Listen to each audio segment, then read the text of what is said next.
Hello, hello, everybody. YouTube says that I'm live. We're just going to wait for the chat to acknowledge that I'm live as well. Whoops. I accidentally left the chat on. I'm going to pop that up there. But I guess that surprise is ruined.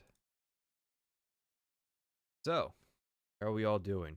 We're going to have a warm-up here because it's been a few months. I can actually look and see how many months it's been. YouTube says that... Okay. Like 20-second delay or something. So last stream was in it was August because we were doing the export stream.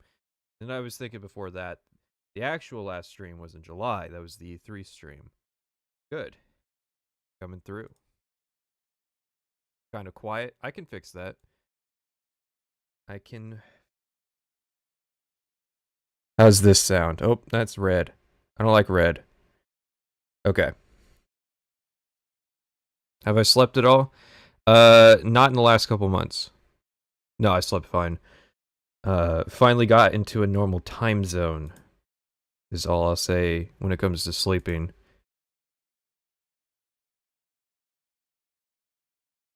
If I'm quiet, I'm quiet. Well, you're behind a second, so we'll wait and see. Gotta make sure everything's alright. Don't want to get started and then be told that nobody could hear me.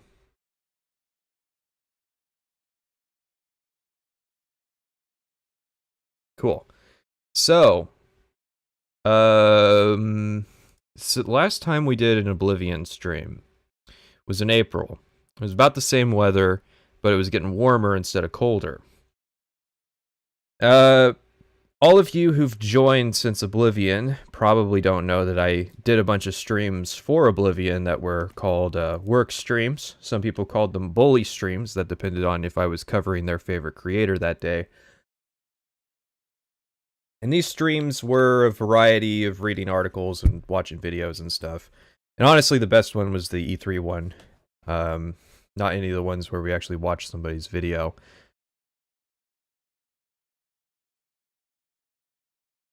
I do apologize if I burst anyone's eardrums. I still see red on it.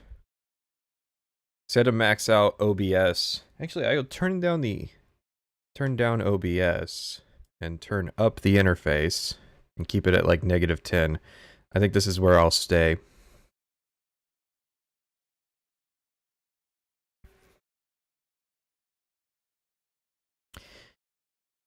What's on the docket for today? Well, I have a spreadsheet full of articles, and we're going to watch the G4TV interview, I believe with Jeff Keighley. I think that's who that is. If it isn't, I apologize to both the person who it actually is and Jeff, because I kind of made a joke at your expense. So, not doing gameplay recording? No, because I typically need to pay attention when I'm playing games, and it's really hard to kind of do an interesting stream and pay attention to what you're doing.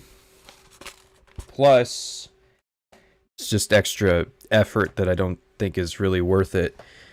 I honestly don't like streaming video games. That's why I haven't streamed in a while. I think the big exception was... Is it clipping? I'll be mad if it is. Turn it down just a little more in OBS. How about that? Yeah, I don't like... The reason I don't stream more frequently has to do with the fact that I don't like streaming playing games, and I don't like streaming... I don't know if I would like a podcast. I've never done a podcast where I was the host, but I feel a bit of discrimination towards podcasts because a lot of people that I like ended up becoming podcasters instead of content creators, and that's a frustrating feeling. So, are we still clipping? Are you kidding? We're practically going to go back down to where we started if it's still clipping.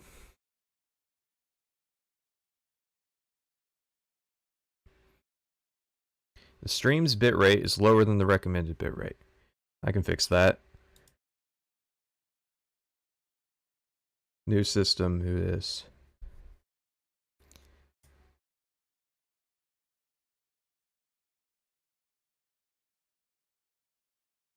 I can fix that because I have faster internet now.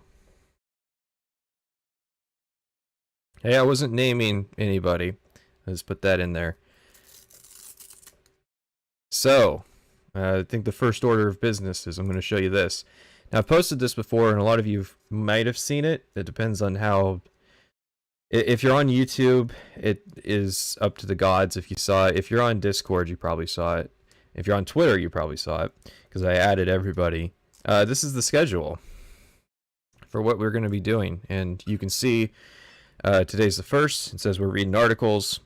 Probably going to start with a video, but just to kind of get people into things, and then we'll be back on Wednesday, same time, Thursday, same time, and Saturday at 1 p.m. Eastern Standard Time.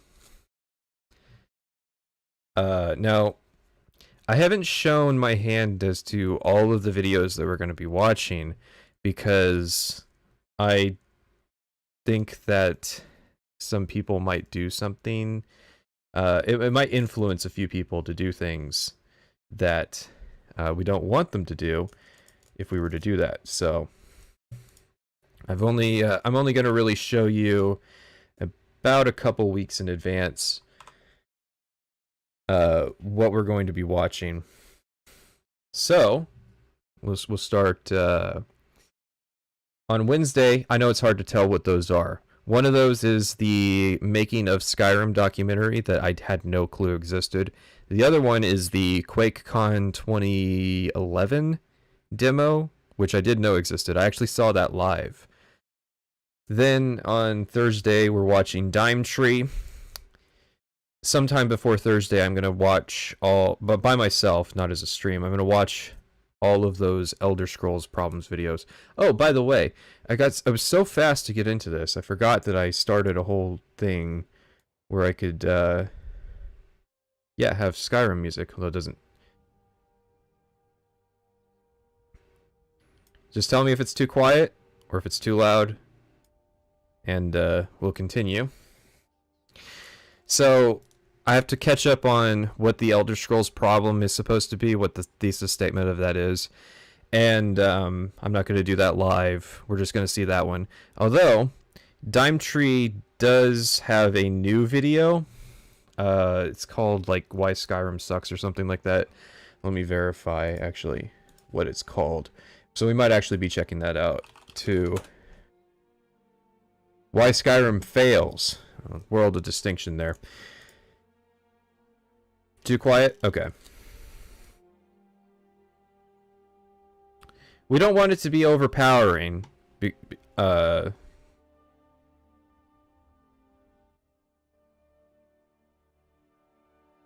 Because it's just got to be there so that there's not empty silence in between stuff I say. What else are we doing? I keep forgetting who this guy is. And it's because he's kind of a late entry. Metatron. This is Stormcloaks or Imperials Skyrim political analysis. It's got like 860,000 views. And that's going to be the general schema for a while, is we're going to be watching popular videos and then we're going to kind of get into the less popular stuff. So for the current week of what you can see, it's all decently popular people, except Private Sessions. Which is not a roast. He's pretty new. But he agreed to actually come on the stream. Your voice just sounds blown out. Blown out is not an adjective you use in relation to a person's voice. It's in relation to the quality. Hang on then, if you're going to tell me. Popular people, except Private Sessions. You know, I blame this audio interface, to be completely honest. You're kind of blown out. Well, see, this is what I get for listening to people. We were fine at -20, and people told me I was quiet. Honestly, just turn me up then. What are you gonna do when a bunch of people on V call you shit for your videos? I don't give a shit about V. By the analytics, they don't give a shit about me. And I think that that's a decent relationship to have.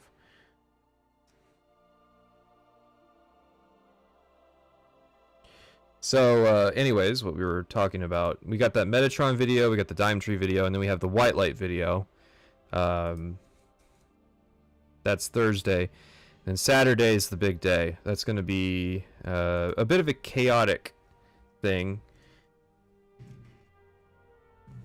Yeah, I'm aware of the Indigo gaming video. I don't know if it's suitable for a stream.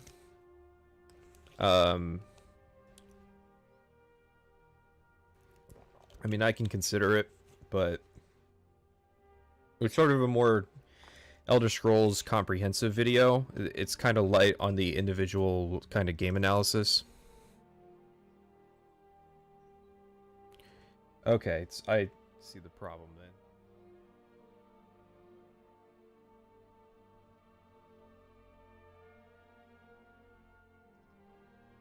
then. It just stopped. There it goes. See, the quality of the audio. This was the first time I used this interface for a video, and I don't think the audio quality on the Red Dead video is particularly good. So we're all just kind of tuning things as we go.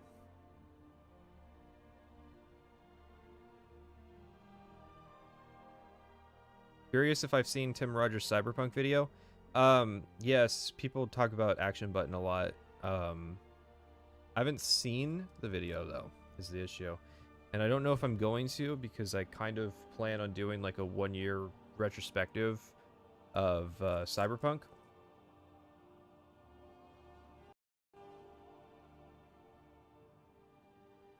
Yeah, okay, so I now understand what was happening. So I don't want to kind of watch it until I do that. But at the same time, there's something off about Action Button reviews. I'm trying not to say that as an insult, but there's just something that my intuition is catching on to that's stopping me from watching those videos. That actually gives me a clue as to what went wrong when I did the recording session, so this is why we work together. Am I going to cover Kretosis' video if it comes out in November? Is Kretosis doing a video? Something to consider. I had no clue that he was doing a video. Last I'd heard, he was doing streams. One of those videos you're planning on watching is a full-on narrated playthrough. It's pretty dry. Which one?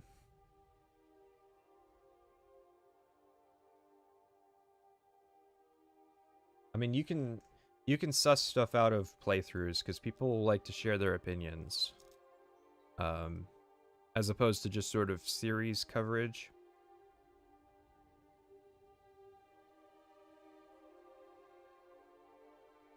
So yeah, Saturday is going to be a big kind of stream day because his video is 2 hours long, and I didn't factor in until a couple days ago that there was a follow-up for the DLC that I might have to also watch. I thought Kretosis' problems was like optics. His other problem is that he's tied to the Fallout community, and the Fallout community is genuinely toxic in ways that people accuse the Elder Scrolls community of being. The Fallout community is unironically. How do you select the articles to read? I asked a bunch of people to post articles, and I looked for a couple others myself, and otherwise I didn't. And then on the 13th, we're going to have private sessions on. We're going to watch his Skyrim video. I've been told he was going to drink. I don't know if that's actually going to happen. To definitely watch Never Knows Best Skyrim critique. Yeah, so there's a bunch of Skyrim videos that I already have. I have them all downloaded just in case anything happens, because I'm going to put this out there. Is there anybody who has Mr. Caption's Skyrim video? The guy that had re-uploaded it on YouTube got terminated for anyways, he got terminated, and it was like a month after I put it on the list before I downloaded it, So in that very short window of time, the only archive that I know of got lost. So if anybody has it, you need to share it, because I'd like to watch that video. So, for those who are new, actually I'm kind of curious. If you're new here, go ahead and speak up. And while we do that, I'll kind of address... There's a couple people who donated leading up to now, and I do appreciate that. I'm not very good at keeping up with the donations, and I'm usually going to make the judgment call to not drop everything to read them, and also not like spend a considerable amount of time like after the stream reading them. So I do apologize, but I prefer chat interaction, and super chats tend to incentivize not in engaging with the chat. So a lot of new faces here. So we did this kind of thing with Oblivion, and it was a lot of fun. It was pretty chaotic. If you saw in the Oblivion video stuff, like where I included another person's video, this is where that came from. And I have a playlist, and I kind of reflected on some of the ways that I conducted myself during that time period, and I have endeavored to kind of learn. Like with the background music is an attempt at fixing one of the problems that I had actually looking back at those streams, which was that anytime there was a pause in the audio, it was just silent, and that's weird. Here, I'll read yours.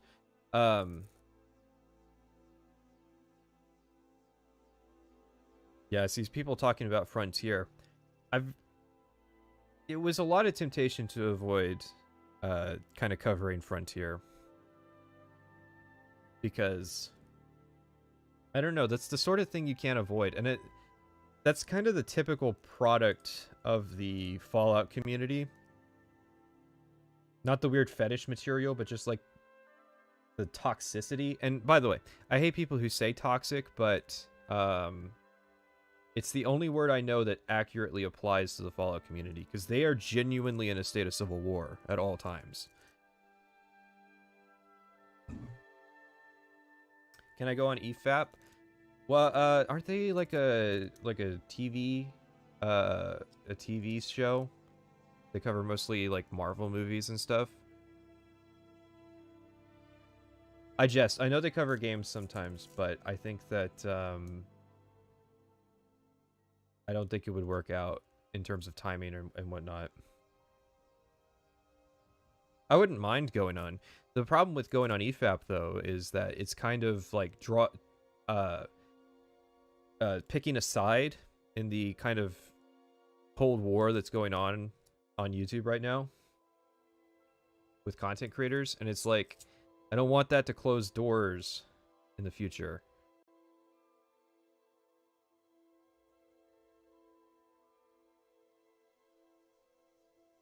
So I think I covered the schedule pretty well. I think by Thursday you'll have a general idea of what I'm going to be doing on the 10th and 11th. After the 11th, when the anniversary edition comes out, I'm going to start my main Skyrim playthrough. I have played... Let's get an estimate here. This will take me a second. This one. This is... Okay, that's 4 hours, and then there is 66 hours in here. So I'm gonna not lie. I'm gonna actually tell you the truth, because I have been lying. I was already playing Skyrim. I did a standard edition playthrough, which was the companions, the Imperial Legion, and the main quest. And then I have been currently in the process of doing a special edition playthrough that was the Thieves Guild and Dark Brotherhood. And then once Anniversary Edition finally comes out, I'll be able to start the main playthrough, and that'll be comprehensive, so it'll do everything. So there'll be repeat stuff. It's going to be the longest playthrough, but Skyrim also has a lot of stuff where like fake content exclusivity where it's like, oh, you gotta play it again so you can see the other dialogue where it's slightly different.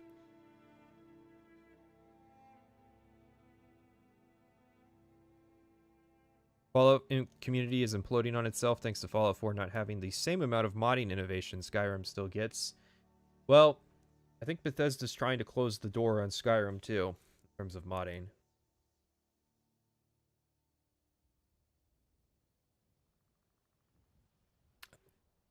But I don't think that's not the root of the Fallout community's problem. The root of the Fallout community's problem is that you have the original games plus New Vegas on one side, and then you have the Bethesda games on the other. And they're at constant war with each other, and there's nothing that can be said that would reconcile those two different sides. Because both refuse to listen to the other because of how much shit-flinging has already happened. So, it's just a terrible situation. Big Wilbur stream win. I have to catch up on the lore behind that before I make any definitive statements. He seems like a pretty wild guy. You better have an hour section on the new fishing mechanic. I'm probably closer to like an hour on Creation Club in general. Because if it's in the state that it's currently in, but there's more of it, then it's not good. It's not going to be good. The thing I don't get is, I don't understand, are they selling Anniversary Edition, or is the upgrade free, or is the upgrade free, but I have to buy the Creation Club content anyways? I don't understand what's going on with Creation Club. I do understand what's going on with Creation Club. I don't understand what's going on with this Anniversary Edition. Which is kind of a problem, because I'm trying to plan my actions around that. How long will the video be? I have no clue. I generally don't have a clue until the script is done how long it's going to be. So let's just go ahead and take the schedule off the screen.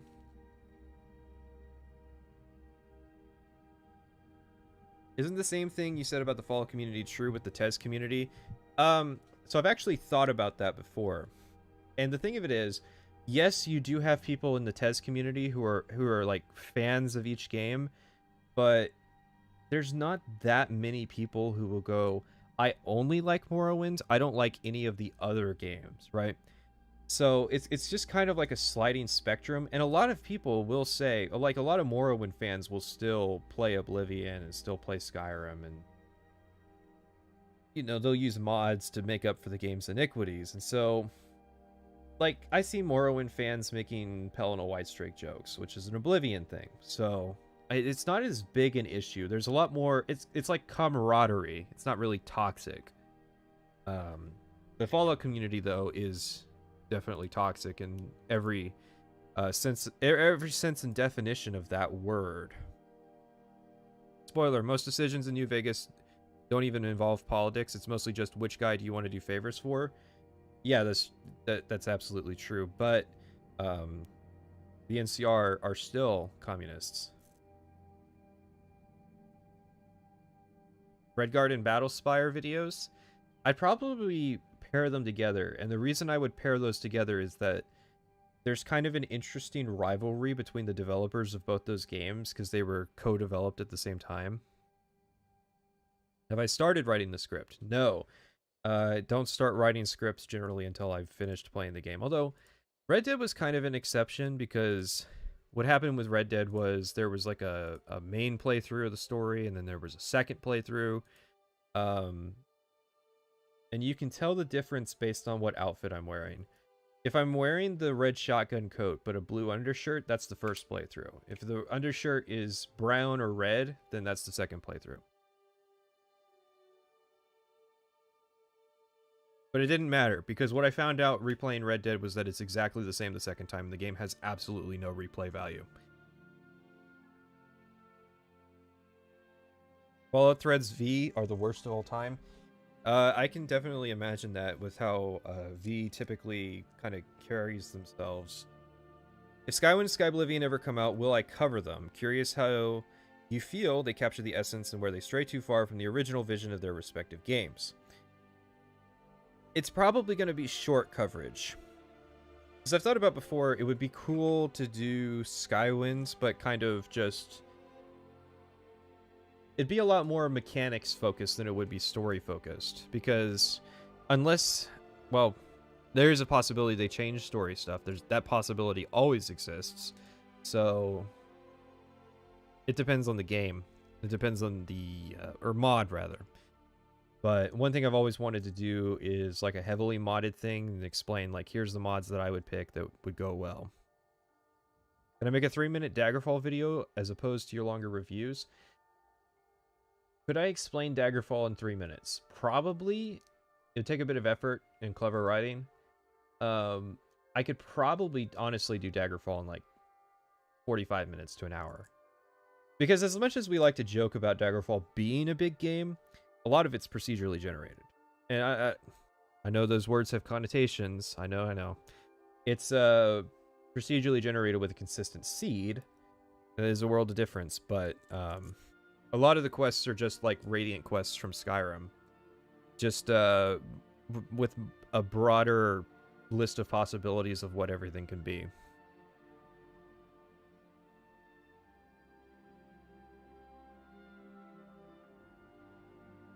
All states are communists. If you collect any kind of tax that's communism, there's no point at which forced redistribution of wealth becomes non-communist. Kind of, but not really. Socialism is just, as far as I'm aware, the government owning the means of production. Just because they collect taxes doesn't mean that it's socialistic in nature. I think the example, because you have to imagine governments in like tribal societies. You know, a tribe, everybody has their own income, but then they decide to pool a fraction of that income together for some common need. And that's not necessarily socialistic because there wasn't a wealth redistribution if the money was paid to like fund something like walls or something. So yeah, these streams will be available for later viewing. Don't worry about it. If you have to head out, there's no issue with that. Alrighty. Yeah, I think Skyrim will be, honestly, probably the most political of the Elder Scrolls videos because the Stormcloaks versus Imperials conflict is extremely political in nature, and that causes people to kind of lose their shit. And I think a lot of it is people misremembering the story or being disingenuous with the story. And right now I really don't want to get into, that's going to be a big thing on Thursday, I guess, is we're going to be talking a lot about the Stormcloaks versus the Imperials. I don't want to do that today. But that conflict is extremely political in nature, and so people are kind of, that's probably going to be one of the big complaints, because people complained about the political stuff in the Morrowind video, and that was tame. Yes, it was, in comparison to what goes on in Skyrim, because in Skyrim it's a full blown out conflict, as opposed to the proxy war of Morrowind. Any interest in reviewing the Witcher game trilogy? I'll review 2 games and then go on hiatus for long enough that somebody else can create an entire 12-hour video. I know it's more nuanced than that, and I don't want to just share the crazy conspiracy theory again. So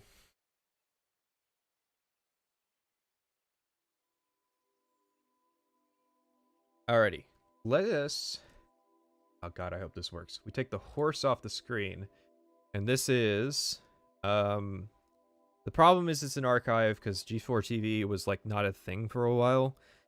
So this is G4TV's coverage of Skyrim. I think it had, the upload date is July 20th, 2011. So we know it didn't happen after that. I want to say it probably happened in June, sometime around E3. And you're gonna love it because it starts with like pinball sound effects. It's really weird. I apologize to anybody who just got nut checked with the audio. Really do apologize. Once I'm in this, that's why we're doing this today. Once we're in the flow of things, the stream quality will improve, and I'll not make mistakes like that. Hey guys, welcome to an all-new GTTV. I'm Jeff Keighley. This week, coming to you from beautiful Park City, Utah, where behind me we have some snow-capped mountains, which you will see in Skyrim, the brand new Elder Scrolls, which is coming out later this year. Yeah, it's these slide effects that they do. They use like the sound effect of the spaceship in the pinball game that came with Windows XP. At least I'm convinced that's where it comes from. Right now I'm here with Todd Howard to tell us about Skyrim. Todd, you guys unveiled this title at the VGAs last year. It's coming out on 11/11, and the fans have been waiting for this for so many years. What do you think is unique about Skyrim compared to the previous Elder Scrolls games? I think overall the tone of it, even though we're doing a traditional or classic fantasy game. It's so distracting. I remember on your Oblivion work streams before the video came out, and I'm looking forward to this one as well. Those were fun. Oh, see? Oh, this might be a problem. I didn't think about this. The background music is on the same audio channel as the stream video. God, it's been such the biggest headache trying to set up a new way of doing it, because doing it in Premiere was fine for the note-taking, but it had choppy playback. I wanted to do it through VLC and OBS, but it didn't have good playback options when it came to like fast-forwarding or being able to pick a specific time code to go to. So yeah, you're gonna have to tell me if problem is, well, I could turn that down as low as I can, turn this back up, and hopefully the Skyrim music doesn't overpower the G4TV interview. So this first question was about tone, right? Elder Scrolls games. I think overall the tone of it, even though we're doing a traditional or classic fantasy game. It's so distracting. Okay, he asked him what's different about the tone. Remember, don't get distracted by the slide transitions. Skyrim, the province of the Nords, it's more rugged. It has snowy mountains. It has tundra. So just the whole flavor of the world. It's something that you, at first, feels like, okay, I can wrap my hands around this. But then as you get into it, it has this unique culture.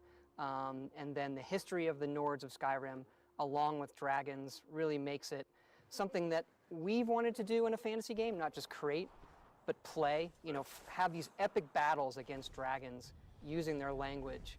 So from a visual standpoint, it's unique, and then from a gameplay standpoint with the dragons, it's really something cool. He asked you about the tone and like how it would be different, and you were like, you get to fight dragons.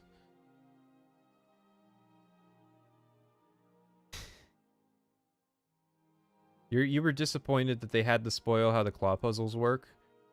I mean, most of the players did not see the marketing. Well, they didn't specifically see like the QuakeCon demo. They would have just seen the trailer, because Skyrim was popular the year it came out, but it really picked up the years following due to like that was like the explosion of YouTube content creators who were kind of looking for content to make, and easy content to make is modding Skyrim or playing Skyrim. At the time, Skyrim was still just kind of it was decently popular, but they still had to work to market stuff. He asked about what makes it unique. Well, his answer didn't seem to make it unique. Did people actually think the environments of Skyrim looked interesting based on this footage? At the time, yes, because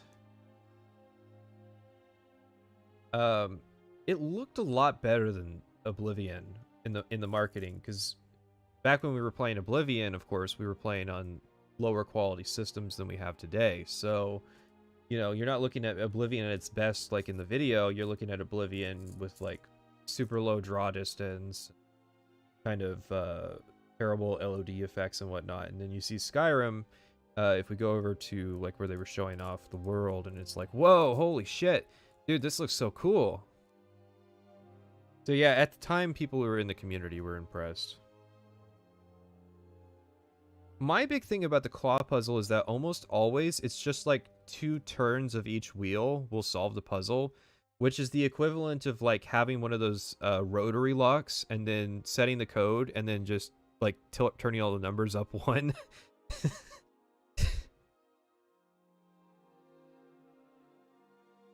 The thing is, people really cope with the claw puzzles because they're like, well, they're meant to be stupid because the Draugr can't figure them out. And it's like, well, then why are all the puzzles in the Dwemer ruins also equally stupid?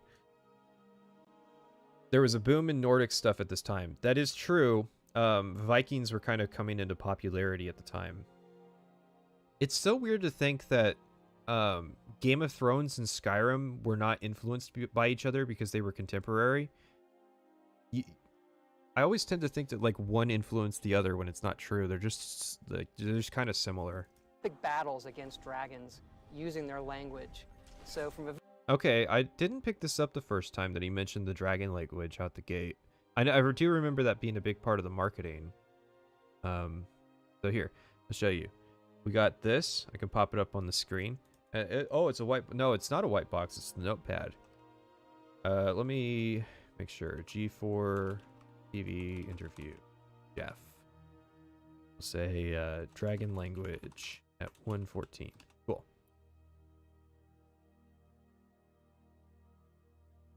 See, isn't that neat? Now you can actually see the notes that I'm taking instead of just taking it on faith that they happened. Dragon's Dogma did Dragon Battles 400% better just a year later. Yeah, I always liked the Dragon's Dogma battle, although I felt like it didn't deliver on the promise of the introduction, because the introduction was like what I think an actual dragon battle should be, which is like an army versus a dragon with people taking up positions with like ballistas and shit, and it really felt like a battle as opposed to how Dragon's Dogma ended, which was just like a typical boss fight against a dragon. The problem with Skyrim dragons, I think, stems from their... You have to get the souls from them, but there's too many shouts, so they have to be a frequent occurrence. And so that kind of dilutes down the kind of glamour that should come with fighting dragons. Did they make the puzzles easy because they were afraid players couldn't solve them if they made them hard? Yes. I recall somebody talking about it, but I don't recall where that happened. But, I mean, you can see it in Oblivion. Every Oblivion puzzle's pretty much as simple as Skyrim puzzles. Or at least not too much more complex.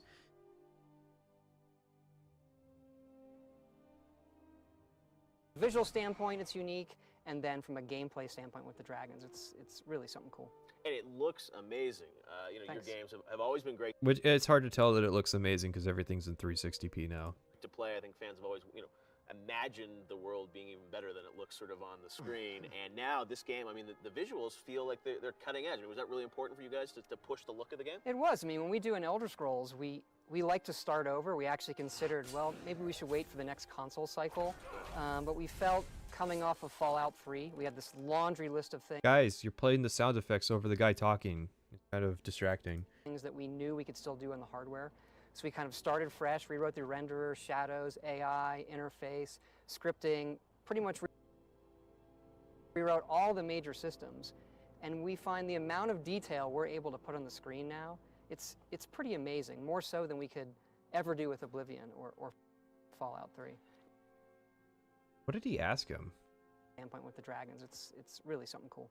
And it looks amazing. Oh, yeah, okay, he asked him about the visual quality. Who gives a shit? Looks dated now, looked cool at the time. It happens with everything. You'll get old at some point, they say. Does Ordinator make Skyrim combat good? I thought Ordinator just makes the leveling good. Mind you, I haven't used Ordinator in years.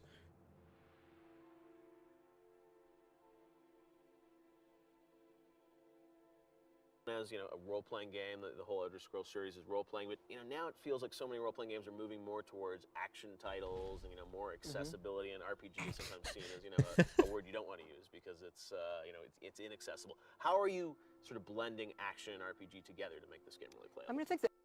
All right, I'm just gonna 221 the accessibility question. Oh, and Jeff has a great quote. RPG is not a word. Oh, shit. This is the problem. RPG is not a word you want to use.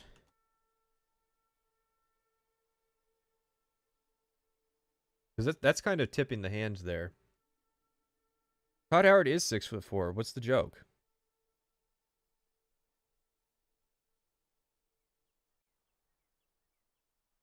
Ordinator adds perks, unique mechanics, and so on. Well, it didn't back in 2017 or whenever I used it. Or it did perks. It didn't do really combat. The Elder Scrolls has, to some extent, has always done that. Right. Where it's first person, you're in control of your character. So just by the nature of the graphics and it being first person, we find we get a pretty big audience that looks at it and says, that's the kind of thing I'd want to play. So we don't have to water it down in any way. We just want to make sure you're in control of what you're doing. Okay, let's just pop this back up here. 230. Quote, we don't have to water it down in any way. End quote. We don't have to water it down in any way. That's a soundbite if I've ever heard one.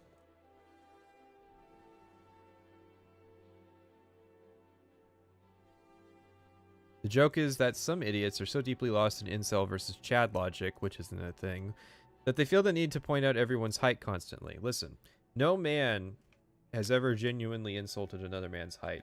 That's the sort of thing a woman does. It's not true. The height thing is always funny because it's like, it's culturally acceptable racism, because it's like, you can't really affect your height, not as an adult anyways. So, like, why would you insult somebody based on their height? It just seems kind of fucked. I just like the 5'11", 6 foot meme because it's true. There's like a foot of difference between those two heights based on like one number.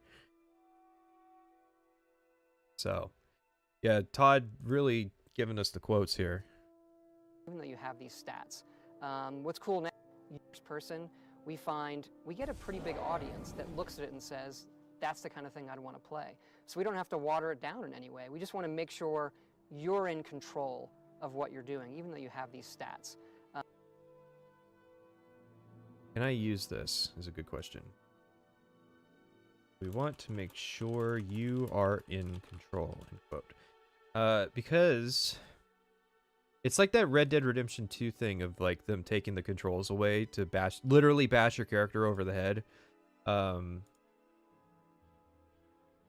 Are there examples of where Skyrim takes control away from the player? I'm thinking like the Dark Brotherhood. I mean, you don't get a lot of choice, but that's not really taking control away. What's cool now is it really controls how I want to play. So we don't have to water it down in any way. We just want to make sure you're in control of what you're doing, even though you have these stats.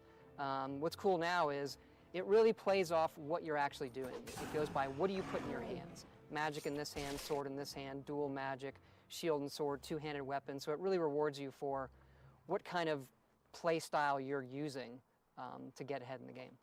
Now, this game, as you mentioned, will have dragons in it. That's confirmed, Absolutely. right? Yeah. It seems like a non sequitur. Absolutely. Now, do we know No, Jeff is a good interviewer, though. what kind of dragons or types of dragons we're going to see? There's multiple types. Okay. Okay, no, there's not. There's multiple types of dragons. Are you kidding me? There's one type of dragon. There's multiple variations or skin palette changes of those dragons, but there's one type of dragon. And Thieves Guild Ambush. There you go. There you go. That's what I was thinking of. And the reason I didn't immediately think of it is because I'm literally about to do that quest. I have to level 5 more times, so I get to 46, so I get the best Thieves Guild rewards, because it has item scaling. So I was literally about to do that quest. That's why I didn't think of it. Forcing the character to be Dragonborn isn't taking away control. Not really. Because you do have an option to be the Dragonborn. If you don't do the Dragonstone quest, then the dragons don't show up. And yeah, you learn the words of power, but like that's such a minor thing, in my opinion. Fire breathing? Yeah, of course. Fire breathing. So Jeff had like they came out to this area to do this interview, but Jeff couldn't think of any good questions, so he's just kind of like winging it. Like, oh yeah, there's gonna be dragons. Do they like breathe fire, or like no, Jeff? They breathe wasps. You have your fire breathing ones, but it's not just breathing fire and that kind of magic. It's for dragons. It's their language. You think like in Dune, where Maudie becomes this word of power. It's like that. The dragon language has words of power, and you as the player can learn those. You can chant almost. Okay, I never picked up that word of power is just power words. I know it's such an obvious thing, because I noticed that there's not much of a difference between the terms colored people and people of color, so I should have picked up that words of power are just power words. These dragons, right? Yeah, you can, you use their language, and you get in these kind of shout battles with dragons where they're breathing fire, something that you can eventually learn to do by learning those words of power. You can breathe fire in this game. You can. If you learn that, we call them shouts. Right, okay. And they each come with 3 words, and the more words you know of the shout, the bigger the shout. No, I'm not bashing the wasp breathing dragons, but it's like asking if the zombies are gonna bite you in this game, like, or are the pirates gonna be on ships? Like, yeah, the dragons are gonna breathe fire. That's the thing that dragons do, primarily. Shout you can do. What is your favorite shout? Can you recite it for us? How's it go? Well, the main one we use in the trailer is the unrelenting force, which pushes guys back, and it's Fus Roda. Those are the. Oh, that's a good thing right there. Every time I refer to unrelenting force, I can just have Todd say it.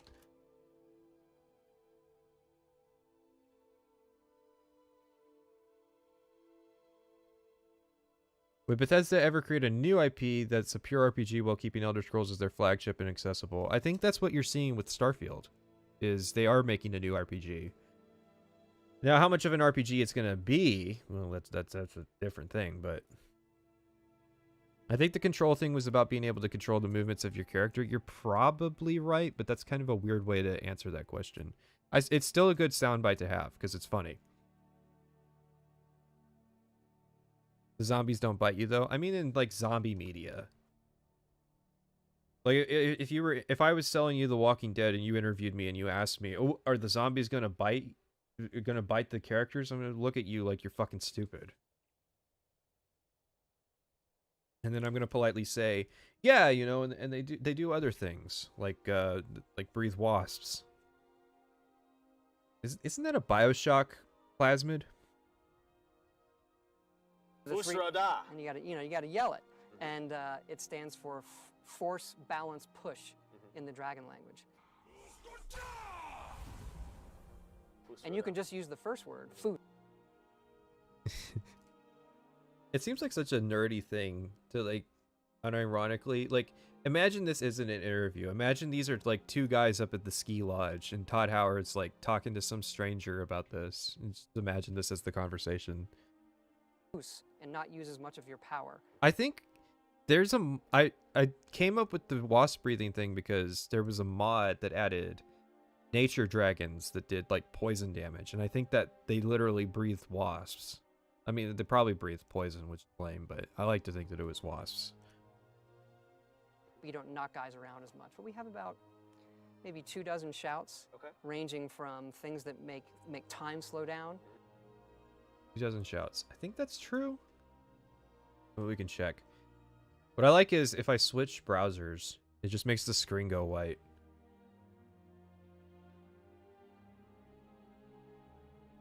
Alright, let's look. 1, 2, that's the DLC. 3, 4, 5, 6, 7, 8. 9, 10, 11, 12, 13, 14, 15, 16, 17, 18, 19, 20. Todd, I'm sorry, but you just fell a little short of 24. But the DLC did add like 4 or 5, so we covered your ass there. So I'm sorry, Todd. I'm just gonna have to pull up the notepad and say 24 shouts. Actually, it's more like 20. Oh, that's such a pedantic thing. But the thing is, I have to do stuff like that because Todd got better at not lying. I won't say lying. Being wrong about the things he was marketing. By kind of just being more vague. So, anytime he says a hard number, he's usually got a decent basis to back that up. And I bet there were 24, and I bet some got cut. Or something. To Do Whirlwind you have an Sprint. exclusive shout for us here today, Todd? I don't. Sorry, that'll be coming. Next game. Yeah, Todd Howard's not a nerd. He doesn't know the words of all the shouts. Come on. The language is still being worked on. Now, these shouts, are you going to be able to shout them to your Connect if you want to? Fusroda? Not right now, no, No? but that idea has been tossed around. Oh god, I forgot. I had a friend. We were in Xbox Live Party Chat in like 2012. This was right before me and my friend group kind of made the switch to PC. And we were in Party Chat. I was playing probably Halo Reach or Halo 4, and he was playing Mass Effect 3. And one of the things in Mass Effect 3 was that you could shout commands at the Kinect to make the squad followers do things. And so he was on the mission at Mars, and I think he had... I don't know if that's right, because he had Liara. He would just... Every time he wanted Liara to do her biotic ability, he would shout at her to do the biotic ability. And of course, that came through Party Chat, and it was annoying as shit. And I eventually found out what he was doing. But... Thanks for reminding me that the Kinect was a thing. And now, the main thing Kinect is relevant for is motion capture, because it turns out that they were actually surprisingly robust sensors. So they were terrible for games, but they were great for like low-budget animators. Yeah. Okay. So you're gonna learn these as you sort of work with these dragons. Now, do you ever befriend the dragons in this game, or is there a sense of tension? I mean, what is that relationship with the dragon? That's part of the mystery, is they've returned. You know, dragons have been long lost to the Elder Scrolls. This is the first game we're really doing them. Right. And, you know, that's part of the mystery of the game, is why are they back? What does it have to do with you, the player, who is Dragonborn? So I don't want to spoil all that, but they're not just, they come in many shapes and sizes. Okay. Whoops. Some of them do talk. So They do talk. Yeah, some of them. So well, wait. again, that's their language. So Do they? yes, They don't talk English though. some of them might. They might. The Yeah. talking dragon, right? Perhaps. Now, did you have to do a lot of dragon research? To be honest, I feel like I'm forced to head to Whiterun after Helgen. You are correct. People always say after you leave Helgen, oh, there's just a whole world to go explore. And I'm like, no, you're in the middle of the wilderness, and the closest town is Riverwood, where they ask you to go to Whiterun, where you'll then immediately be asked by Balgriff to go to talk to Farengar, to go to Bleak Falls Barrow, to get the Dragonstone, to bring the Dragonstone back, to fight the dragon at the Western Watchtower, and boom, now you're the Dragonborn, and now you're constantly getting harassed by dragons. There's a, 2-hour-long direct sequence of events that forces you into the main quest, and to break it, you basically have to just go walking off into the woods. So you're not forced to do the main quest. You're just heavily pushed to do it. Just get ready. Weren't they in Daggerfall? Probably. It's a weird thing, because technically it wouldn't be impossible for, the dragons didn't get zero-summed out of existence, so there were dragons living for thousands of years after their fall. I think they're in Daggerfall.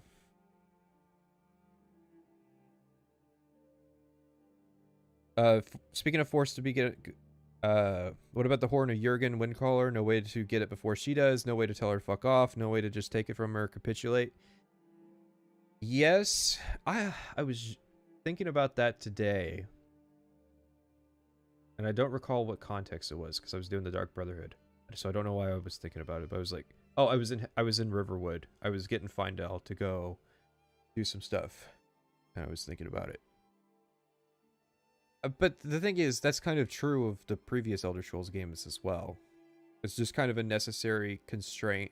Because Plague of Gripes has a good video about how video games aren't really dynamic stories. Like, there's always going to be certain things that you just can't do in a story. Like, yeah, you can't get the Horn of Jurgen Windcaller ahead of time because it would just break the sequence, and it's not really feasible for game developers to kind of account for that. And when they do, that's something to be applauded. But Albert Girder asks you for help. If you roleplay a good character, you're obligated to try and get help for Riverwood. Yeah, that's exactly my point. Again, you're heavily pushed towards doing the main quest. You have the option to ignore it, but it's like ignoring the Amulet of Kings. For this? There's been a lot of great dragon movies over the years. A little bit, Puff yeah. the Magic Dragon. A lot of great dragon movies. What is that movie called where it was dragons in modern time and they were living in underground ruins and they did like a play of Star Wars? I'm sure somebody knows what that is. What about the Parthenax Dilemma? I consider Parthenax Dilemma a necessary addition. The thing of it is, you can actually do all... If you don't rush the main quest, you can actually do all of the Blades content before you get to the Parthenax Dilemma part. And at that point, you're not missing out on content if you do it that way. The only thing you would miss out on is Esbern's thing where you do more damage to dragons, like the battle prayer thing he does, and being able to have the Blades as companions. Who gives a shit? There's like a million companions. And the dragon hunts, but again, who gives a shit, because the companions can do the dragon hunts. So, Rain of Fire, yeah.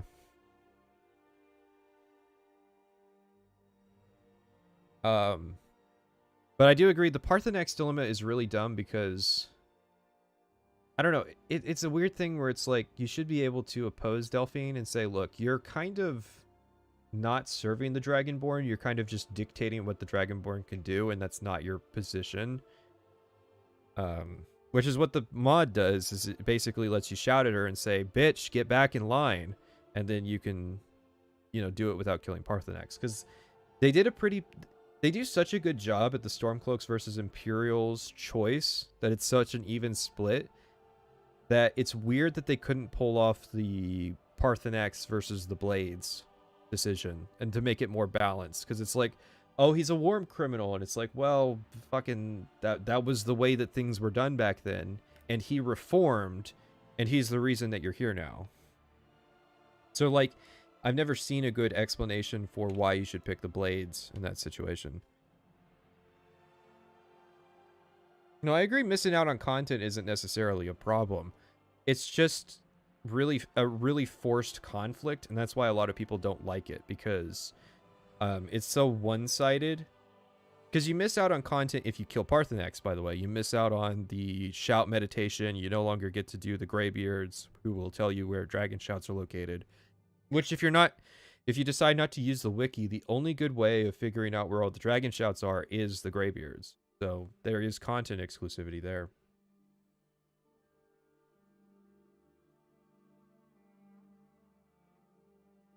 It was also thousands of years ago. Yeah, but thousands of years ago applies to mortals who, that there would be dozens of generations and whatnot. Parthenax was still the dude who did all that.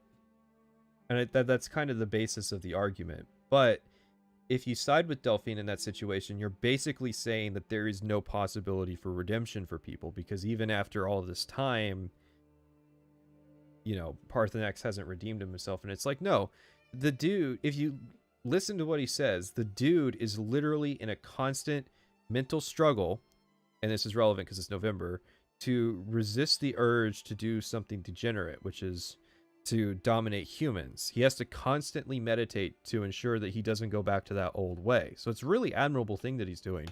And I just want to say that it is November, and we are practicing no Nostalgia Critic November. If you watch a Nostalgia Critic video this month, you have to change your profile picture icon to Doug Walker's face.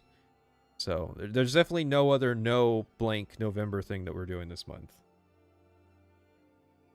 Harkon did his atrocities thousands of years ago. Harkon is, yes, he's also actively doing the atrocities as well, because he is sending out vampire raiding parties to go attack civilization, and he's actively conspiring to take over the planet. So Harkon's a different thing. He's not reformed.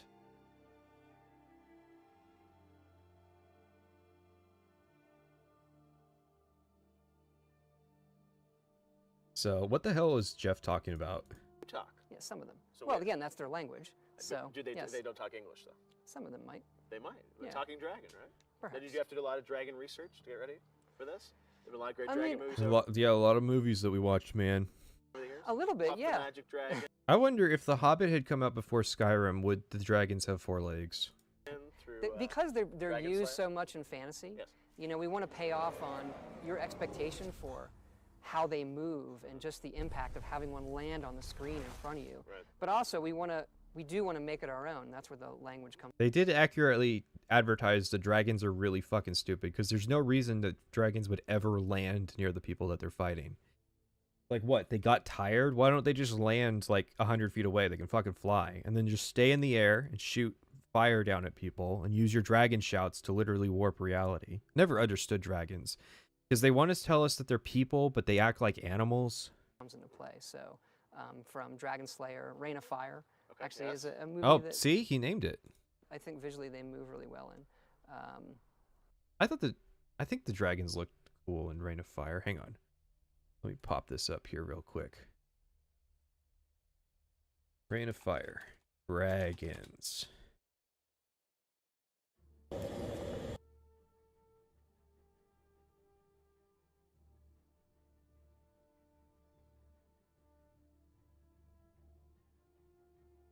Yeah, they were definitely inspired by Reign of Fire.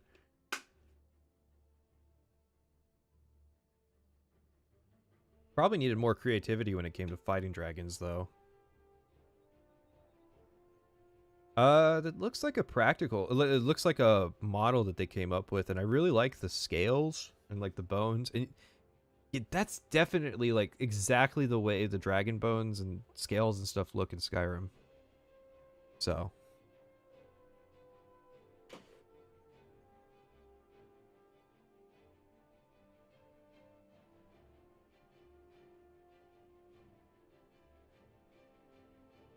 Oh, the dragons crash landing when they die is so incredibly scuffed. Good idea, though. Yeah, I love that part. It's such a cool thing the first time you see it. It almost always looks like dog shit, though, because I guarantee the first time you see it will be in the Reach, and that's where it looks the worst, because they had to do a better job of, like, picking out areas where it could happen, and I think they were scared that, like, players wouldn't see it if they did that. So there's, like, a lot of stuff where, like, they'll go, like, Northwind Peak, that place in Riften that has the word wall, you get to it through a mine. The dragon always like crash lands up the hill, and it looks like trash. But it is such a cool fact and like idea. I think the talking dragon speak might be a Tolkien inspiration. Yeah, probably. I don't know. I think the dragons just spoke English in Tolkien. I think the idea for like a power, again, power words that affect reality is kind of a D&D mixed with Kirkbrideisms. Burn crops, destroy outskirt villages, avoid frontal confrontations. Yeah, exactly. I always thought like there should be less dragons and you get more points to spend on the shouts, but the individual fights should be more focused. Because like the coolest character is Durnavir, the dragon in the Dawnguard expansion, because he's a necromancer dragon.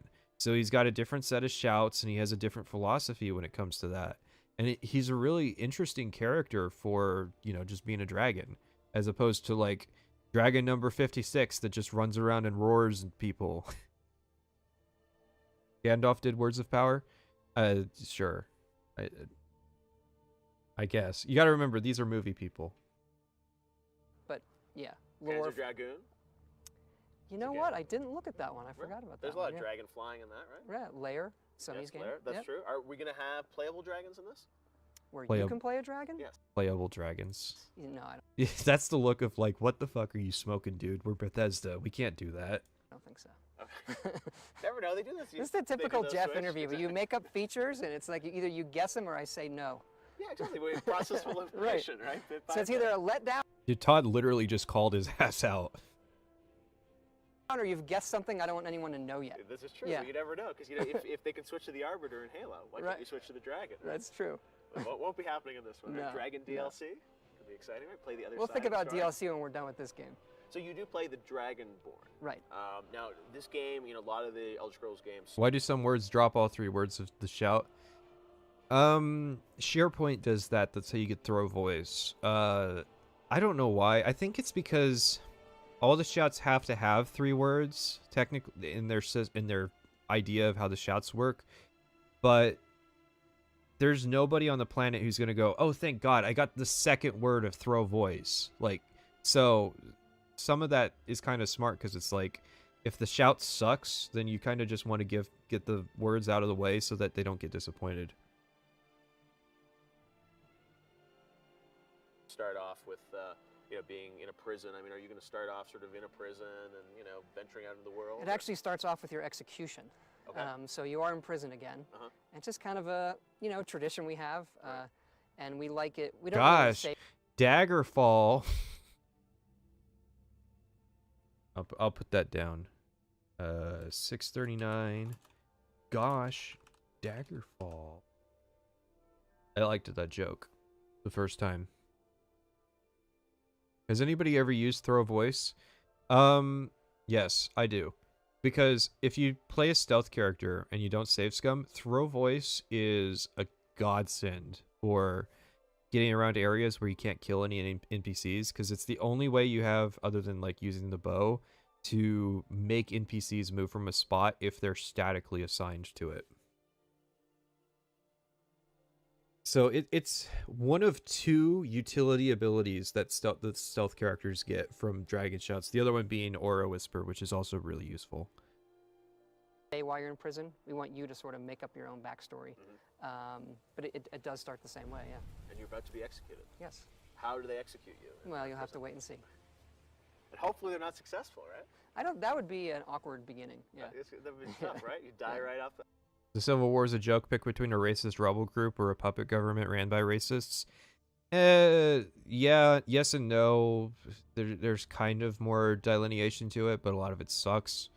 Like, oh, the Stormcloaks aren't actually that racist. I actually picked up a lot more bigotry from the Imperials because Tullius has a lot of shit where he's like, what the fuck are you stupid ass Nords doing now? Your culture sucks. Imperials are better. And then the Stormcloaks, most of the Stormcloaks are racist stuff comes from like when you walk into Windhelm, there's these 2 guys that are obviously poor, accosting a Dunmer woman.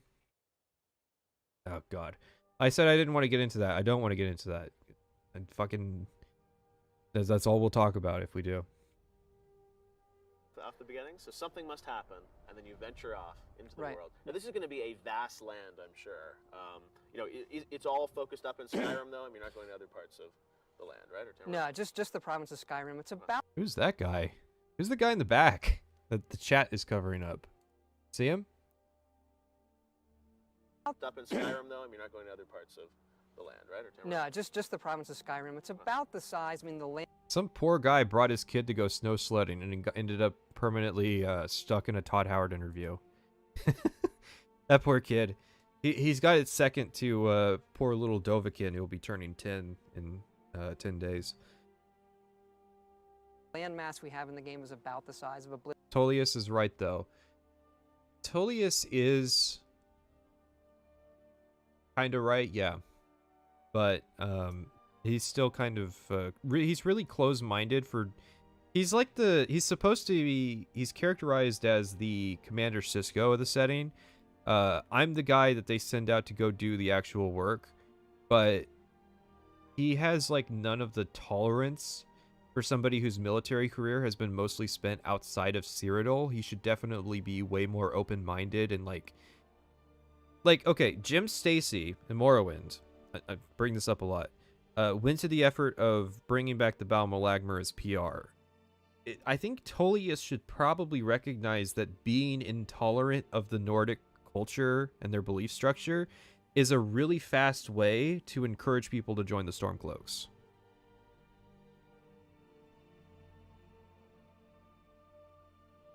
Tullius didn't win the war at all. The Dragonborn is the one that decides who wins the conflict, because they do most of the work. Oblivion, that game. The geography is a bit different in how you play it because of the mountains. Right. But we don't want it to be all mountain. Yeah, but okay, the reason I brought that up is Ulfric isn't really racist at all. Because like Tullius, he was a veteran who served in conflicts outside of Skyrim. And he learned a lot about outside cultures, like a lot of veterans do, and actually became pretty tolerant of those cultures. And then he came back to Skyrim and saw that Nords weren't the way that he thought that they were supposed to be. And that was the reason that he felt that Skyrim needed to undergo a cultural change, basically go back to the old ways. And but the thing is, Ulfric, I don't know, I haven't done the Stormcloaks questline yet. I have only done the Imperials, but to knowledge, you won't ever catch Ulfric going, damn, these fucking dirty lizards are really taking over Riften. Mountains, because that just feels kind of claustrophobic. So we do have wide open pine forests, fall forests. You know, he would have won if Alduin hadn't crashed the execution. Well, no, he wouldn't have, because if you recall, during the main quest, it's established that the Thalmor were going to make sure that Ulfric survived the execution so that the Civil War would go on. So regardless of Alduin showing up or not, Ulfric was going to survive anyways. grassy tundra, volcanic tundra, icy areas. So. Kids and toboggans? Oh, he points out the kids. Random spawn. Skyrim? Yeah. And Jeff Keighley's like, fuck, now we gotta get the disclosure forms out, because now we gotta make it so that we can put them on G4TV. The Skyrim review isn't 11 hours, 11 minutes, 11 seconds long, then you're a gigapleb. I'm probably gonna be a gigapleb. That's a hard fucking number to aim for. Because with the Oblivion video is like, so it's probably gonna be like 8.5 hours. Oh shit, it's probably gonna be like 9 hours 45. Oh fuck, it's gonna be like 10.5 hours. Oh, it's gonna be like 11:50. Yeah, that just kept happening, because I would realize that there was something I forgot to mention, and so typically the way it worked was like I would cut a sentence and then find like a paragraph of stuff that I still needed to talk about. Plus, like, it's hard to predict stuff because not all sentences are equal in length, because sometimes you have visual examples and what have you. So Random spawn NPCs, Random you never spawn. know, right? Good loot. It's got Going the yellow. on? It's got the yellow Check slab. out Skyrim. Skyrim's he's like, what the hell is a Skyrim? coming out November And then Todd's like dying of secondhand embarrassment. 11th. Yeah, you should check it out. From Bethesda. It looks just like this. He's like, great, I live here. I don't want to play a game where it's fucking cold. Alright, so that's part 1 of the interview. Here's part 2. Let's catch up on the chat here. Actually, how long have we been going? Alright, we've been going for about an hour. I have to use the restroom. So keep yourself entertained. I will be right back. You got 3 minutes before we pick back up. If you need to do anything.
Seems like you just really want to like Ulfric, so you're admitting his flaws.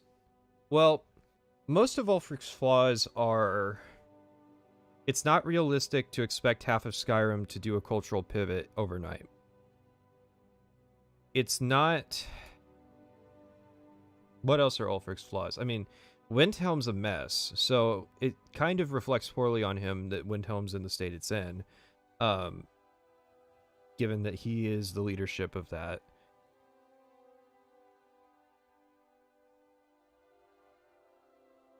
I mean, the thing is, Tullius doesn't have that many flaws. Yeah, Tullius is a racist, but he's also a really good military commander, and all that. Ulfric has a lot more going on ideologically. Like, Tullius is just doing his job, whereas Ulfric has like a character motivation because he was a veteran who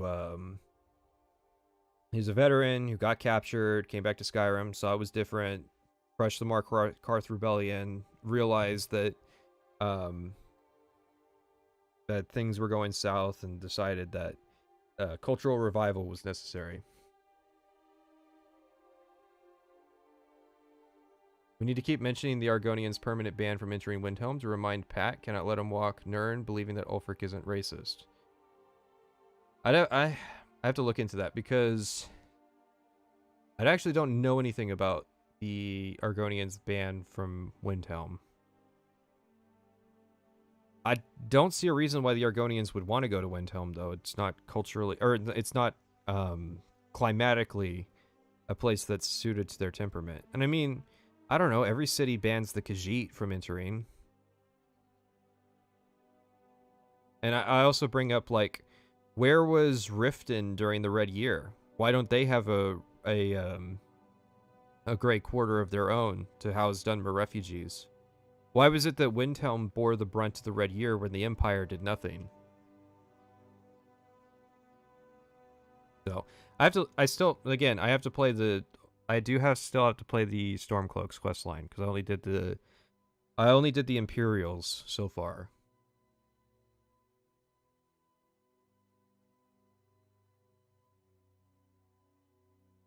Ulfric might not do well in terms of people talk in terms of culture racism, like Brunwolf Freewinter says Windhelm is so cruel to other races. Well, yeah, Windhelm is cruel because the people of Windhelm are bigoted, but the people of Windhelm are not Ulfric Stormcloak.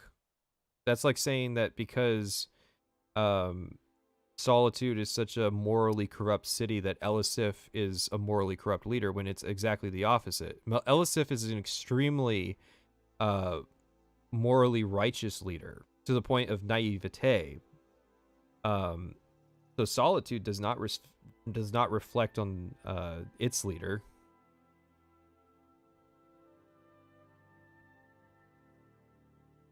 Aren't Argonians banned because of the Dunmer refugee population? I mean, I can see that being a legitimate concern. Again, the Dunmer are a significant portion of the population of Windhelm, and the Dunmer are extremely prejudiced against the Argonians because of that whole Red Year thing with the Argonian invasion.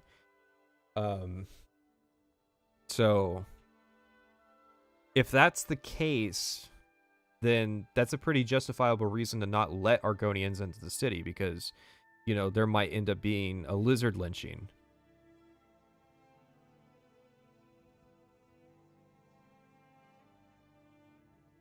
It's easier to cross the sea than the snowy mountains, but the thing is, one, there are several passes between Southeast Skyrim and Morrowind. Riften is particularly famous because it was the city that Baron Zia went to, and the people of Riften seemed pretty accustomed to there being Dunmer in the area, so it's not actually that unreasonable that Dunmer would be able to get to Riften. Plus, if it's a refugee crisis, then they're gonna fucking make the trip regardless. Plus, Skyrim's northern coast isn't as friendly as people make it out to be. It's literally called the Sea of Ghosts because it's such a treacherous place to sail that I don't particularly buy that argument either.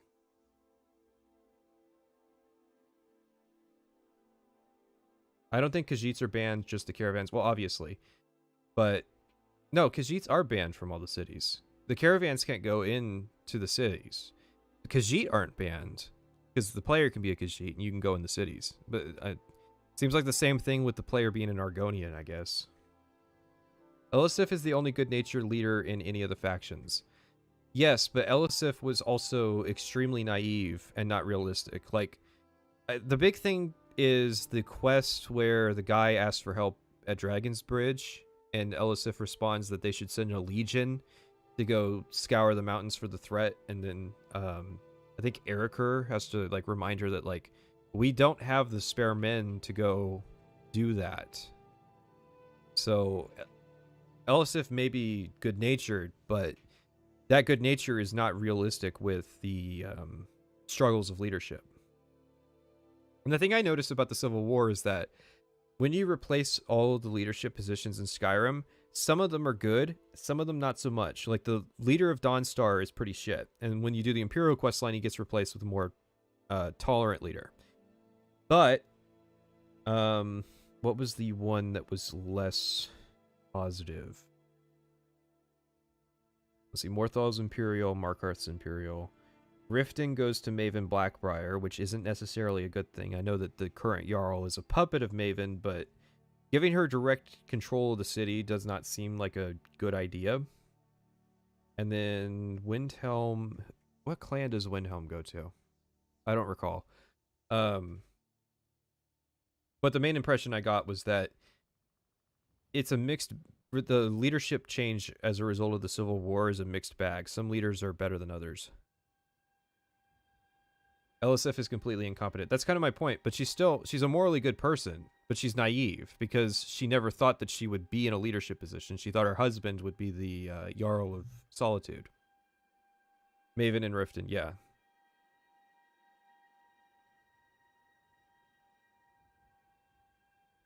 I don't know about the age because they portray, like you say, they portray Torag as a boy, but when you go to Sovngarde, he doesn't look as young as they portray it to be, and it might be one of those situations where it's like how the Imperials say that Ulfric murdered the High King when it was a trial by combat. Now you can say, well, the trial by combat was murder because Ulfric had so much more experience and what have you. There's room for interpretation there, but obviously the Imperials are playing up the murder aspect while the Stormcloaks are playing up the honor aspect. And so their age is part of that. To the Imperials, Torag was just a young boy who was just starting out in life. To the Stormcloaks, you know, Torag was much older.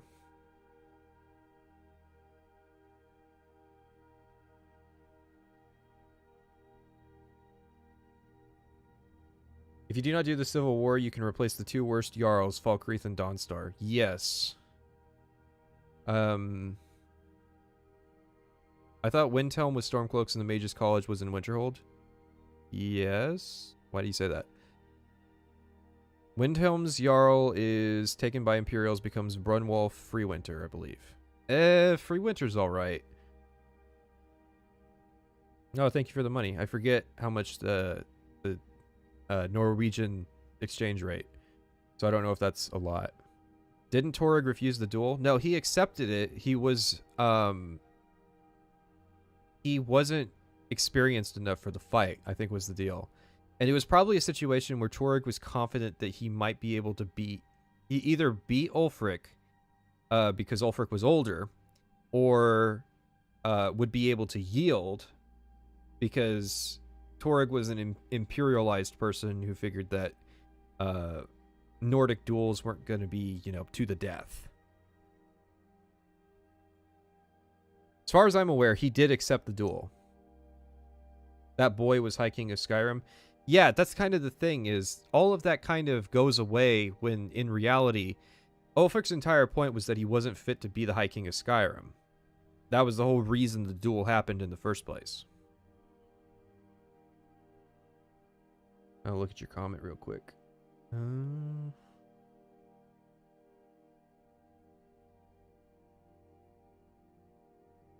Still see your earlier comment? That's a lot of scrolling up, my guy. If I remember correctly, Ulfric personally ordered the Argonian band and has actively refused to engage with the Dunmer slums.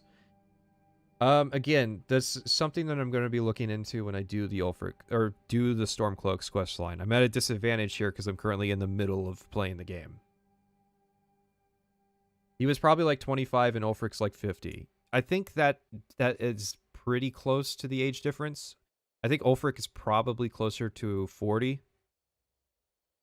But it is still a thing where it's like Ulfric could be at a disadvantage because he's older, but obviously he's not because he's a Giga Chad who's fit as fuck and has the Thum.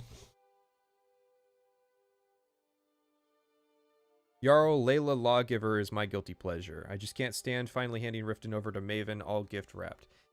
Yeah, but again, the Lawgivers are puppets to the Blackbriars. So that's an interesting thing.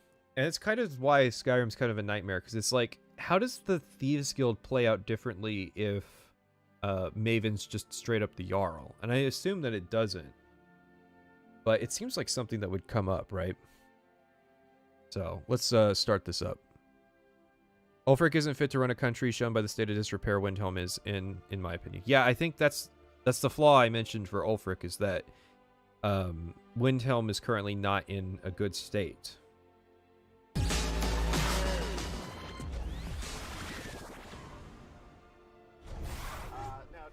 He accepted because refusing would have been seen as cowardly. Yes, but most of the Jarls wouldn't have cared. And that was the big thing, was maintaining control of the Jarls. The Jarls didn't... Like, the Jarls who sided with the Imperials would have done so anyways because... obviously, they believed the narrative that Torygg was murdered, so they would probably also believe the narrative that there wasn't anything wrong with Torygg declining the duel. Because the whole point of the story is that that Nordic culture is just becoming Imperial culture. I also wanted to ask. 40 is old in pre-modern society. About something else the fans have been asking about is, maybe you're not commenting much on dragons, but horses. Are they going to be in there? Are you going to be able to mount a horse? Ooh, horses. Yes, horses. I can't wait to hear about the horses. I would say we want to do that. Something we are definitely messing with, and we just want to make sure we do it right. So, unequivocally, I know I say this a lot, but horses are genuinely an area where Bethesda shit the bed in Skyrim, because how are they worse than the Oblivion version? It's a feature we think is really good, adds a lot to the game. We'll leave it in, and if we think it's rough and we can't get it there, we'll probably take it out. But I don't want to promise it yet, but something we would really, really like to have. It's looking good. Today it is. You never know. The dragons are looking good. The dragons are a lock, right? I'll tell you what, we started out very conservative with dragons. Yes. Well, they're only going to do this, they're only going to do this, we're going to constrain them to these things. But they turned out, they really are awesome. We are using them. So as opposed to like saying, we're done with that feature, now we can move on to other things, we're like, there is more potential in this feature than we had originally. No, Ulfric being 40 is still significant because the setting doesn't have the medical standards of today. So let's say that during the conflict with the Thalmor, Ulfric Stormcloak suffered a hernia. I don't know if restoration spells fix hernias. So it just statistically by 40, most warriors would be at a disadvantage compared to young men. Now, of course, you have the experience element, and obviously that worked out for Ulfric. But I'm just giving a reason why Torygg might have figured the odds were in his favor. Originally thought. So let's put even more time on it. So now we can have them appear anywhere. Multiple dragons. We don't have to script them. They know how to use the landscape. They can do bombing runs. I know they have magic, but what if it's like a Deadpool situation where it just starts to be, it's recognized as part of your body, right? It's not like fixing a cut. They can land, they can walk around, they can perch on buildings, they can pick guys up. It really is. And did I not literally say, I don't know if restoration magic covers it? You can't just snap your fingers and say, well, magic's the solution. Well, there you go. Torygg should have won the duel because of magic. His court wizard's a vampire. Surely she could have given him some advantage against Ulfric. Why didn't Torygg use some kind of poison? But that's sort of my point, is that people in the setting, or people who are older, can have long-standing injuries that would impair their abilities to fight, and that would give Torek a sense of confidence. That's the entire point. It doesn't matter if Ulfric is better than Torek, because, spoiler alert, he was. You know, honestly, never played anything like it. Are we gonna have baby dragons as well? Families of dragons, or just Baby I don't dragons. think we're doing baby ones. no baby dragons? Nah. What do you call a baby dragon? You know, Dragonling. Where is that? I like that Todd Howard had an answer for that. Yeah, it probably came up with it on the spot because, like, fucking, I don't know, dragons can have kids or something. I think Kirk Wright at one point said that there were girl dragons. I don't fucking know. This is nerd shit. Yeah. All right, but not making it into the game. We've had dragonlings in previous games. They're little. I think Yeah. the dragonling could be. They're not the right vibe. Didn't you Not the say? right vibe. Didn't you say earlier that you didn't have dragons in other games? Like, what the fuck is this? Oh, you had dragonlings. Okay.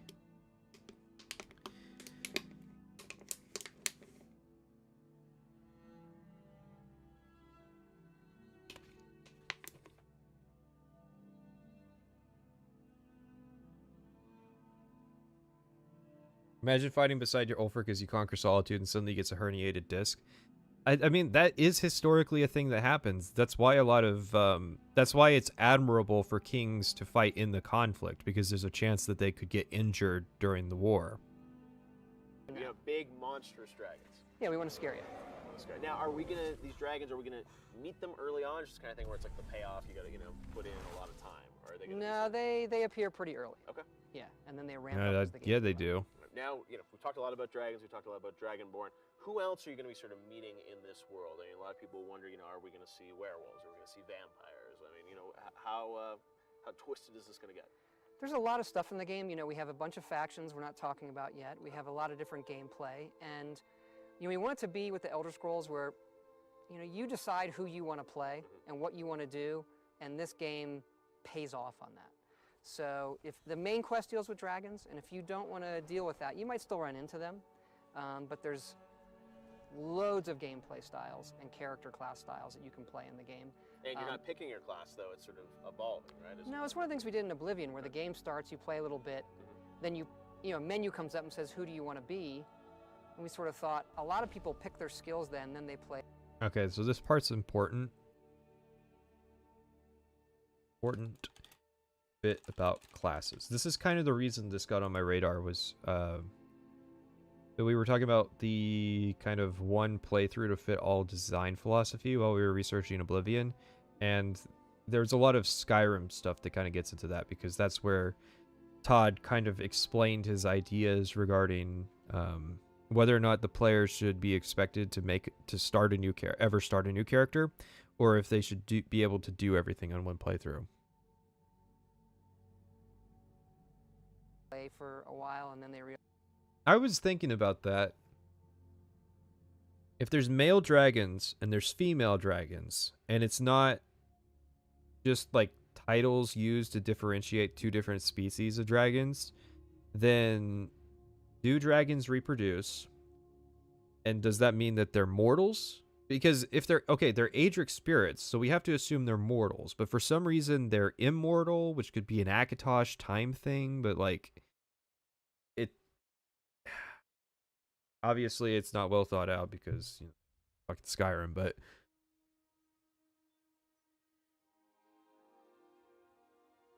realize, Want to do something different now? oh, I chose wrong. I didn't have enough information in the beginning of the game. So this time, you just play. All of your skills affect your leveling, but the higher the skill is, the more it affects it. So it's a very nice, elegant... oh, finally, somebody explained how Skyrim leveling works. I had no clue. Skyrim leveling is a fucking nightmare. self-balancing system for leveling I up. can turn the We video thought, up. it was a little bit risky to try, but it's worked out really well. Now, your games are always known for having sort of lots of openness to them, lots of branching paths, Absolutely. lots of other ideas.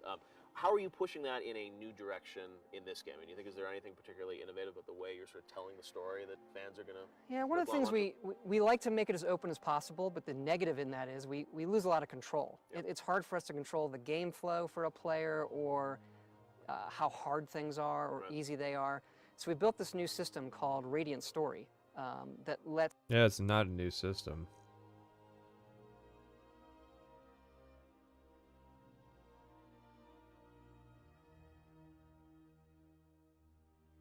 Because Radiant Story is basically just how quests worked in Daggerfall. Elder Scrolls 6 might be a Halo Infinite type situation where people thought the game was in development for years, but the actual development only started around the release of the first teaser. Well, you have to remember, I call it the Cyberpunk effect, but it's been going on for a long time. People think that people have no clue how long game development takes. So, like, oh, Cyberpunk was in development for 8 or 9 or 25 years, right? And you're going to be right. Bethesda, outside of like preliminary, or it's called pre-production work, where they think about what's the ideas we want to do, what's the goals that we want to aim for the project, would it be financially a good idea to do the project.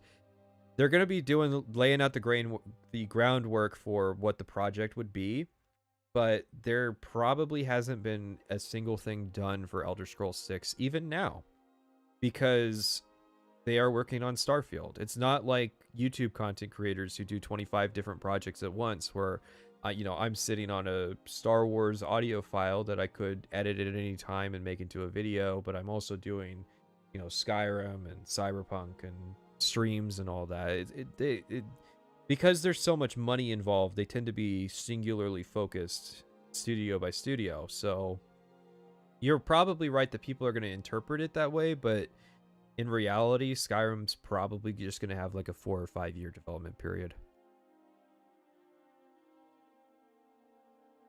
I think the best thing someone said about Radiant Quests was that Bethesda mistakenly was happy that people thought their Radiant Quests were so good, and didn't realize that, because people were confusing Radiant Quests with normal quests, and didn't realize that their handwritten quests were actually so dog shit that they were almost identical to what a dynamically generated Radiant quest that's super non-specific about your objectives would be.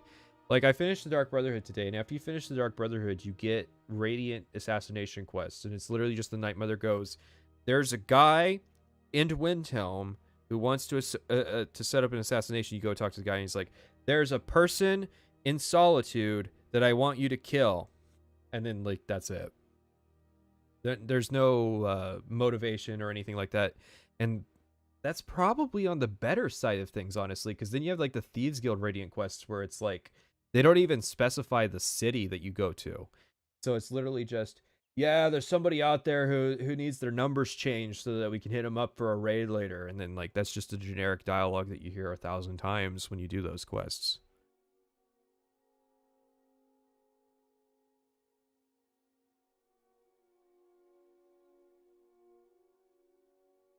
You only have so many programmers, resources, artists, etc. It doesn't make sense to split them up between multiple projects when payoff will only come when the project's actually finished. Yes, a lot of people don't realize that if they did it that way, it would just be development hell.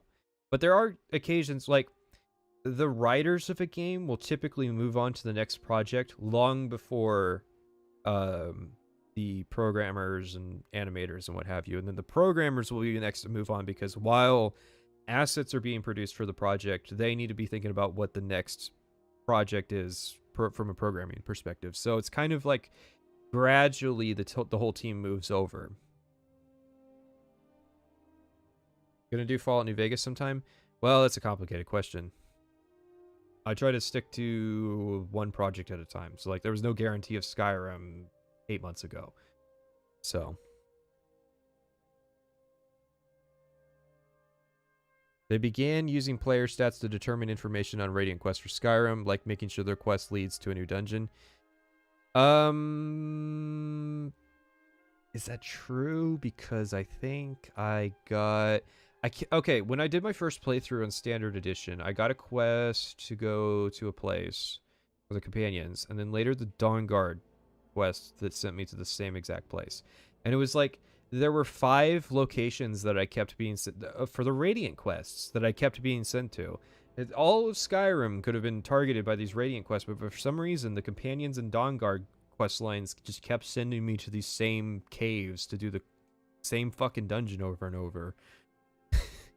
It was really weird. It really statistically improbable, I think. I do like the Thieves Guild Radiant quest. No, believe me, I think that's a good step. That's a good step in the right direction. I used to hate it, but I realized that the Thieves Guild would actually work a lot better if you had to do more Radiant quests between the normal quest lines. So it's like you have to get the contact in like Windhelm, and then you'll get the Golden Glow job, and then you have to get the contact in Whiterun, and then you get the fucking meadery quest. I think that would be a better flow to that quest line, because like you join and it's like you're just some guy off the street, and it's like, oh well, go hit Golden Glow, and it's like, what the fuck? I'm not qualified for this. Let's all of the elements to our quests be dynamic if we want them to be. So we can like specifically write a quest, say, this person wants you to go do this thing, but we can also use Radiant Story to customize that quest for any parameters. You know, whether or not you've pissed this guy off or helped this other guy. So we can change major parameters or minor parameters. No, that part's definitely bullshit. Definitely bullshit. This was one of their big slip-ups during marketing. I think they were really confident that they were going to be able to do like dispositions and like dynamic replacements. So like they talked about like you kill the merchant of a shop and then they get replaced with somebody else, and you can kind of see that with like Ysolda. So in theory, if you kill the leader, the owner of the Bannered Mare, then Ysolda should take over. I think that was their idea, but they realized that that would be really fucking difficult to pull off. So yeah, they talk about this a lot, and then it didn't really pan out as well as they thought it would.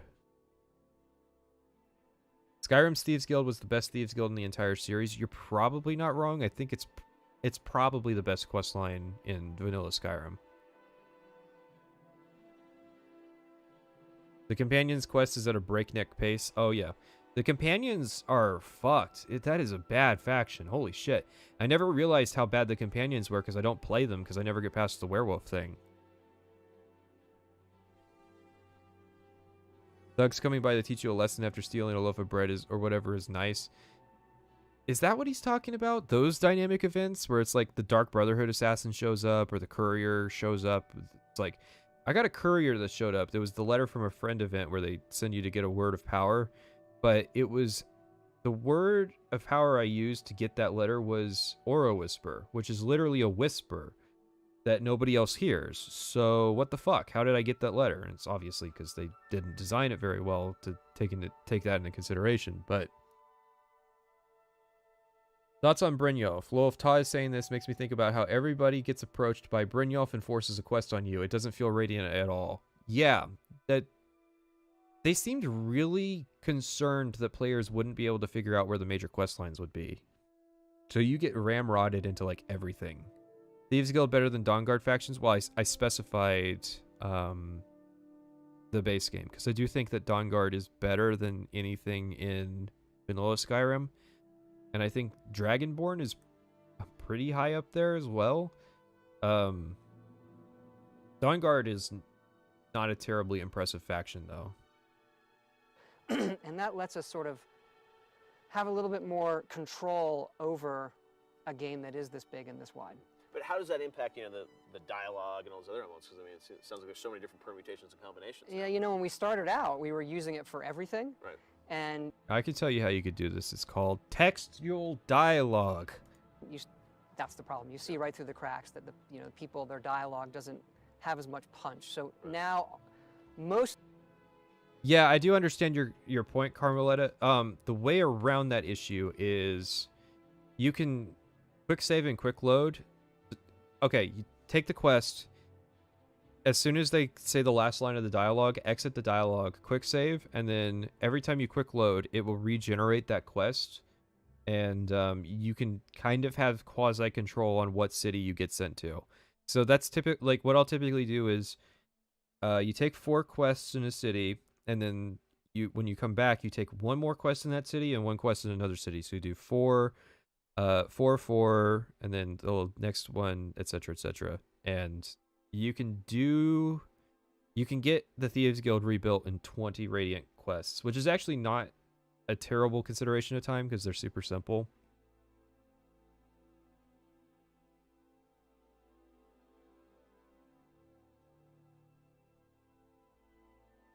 Most of the quests are hand done. There are elements in the quests that are, we call... I do agree with the Brynjolf thing, and I brought that up in the Oblivion video, because there's plenty of ways to get the player into the Thieves Guild without having Brynjolf walk up to a lawful good character and say, I guess you've never done a day of honest work in your life, because I'm honestly tempted as a bit to have a character who escapes Helgen and then immediately goes and like works in a mine and like chops wood and shit, and then goes to Brynjolf and he's like, I bet you've never done a day of honest work in your life. No, I've only done honest work so far. That's just chim abuse. Yes, but the alternative is you keep getting fucking quests to go to Raven Rock or Riften, which don't progress it, or you keep getting quests to do Windhelm after you've already finished Windhelm. Because the thing is, even using the reload save, it takes like 10 attempts to finally get the city you want.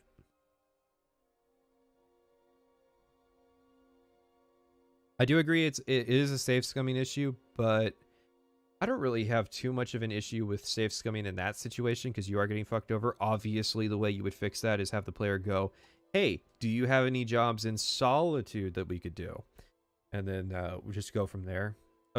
The only issue with that, I guess, is Bethesda was worried that players would just go, I want a Riften job, I want a Riften job, and farm that over and over. That might be their concern. Fuck if I know. And that's the problem. You see right through the cracks that the people, their dialogue doesn't have as much punch. So now... Okay, hang on.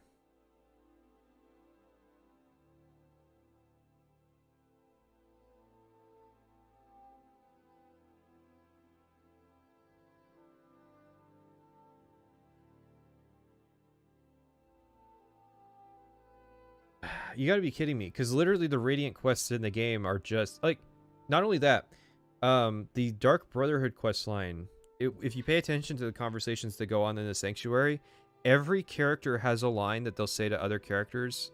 They have the exact same pool of lines. So the first time I heard it, it was kind of cool. Festus goes, I can't believe that I just can't imagine you hiding in the body of a mammoth to pull off this job.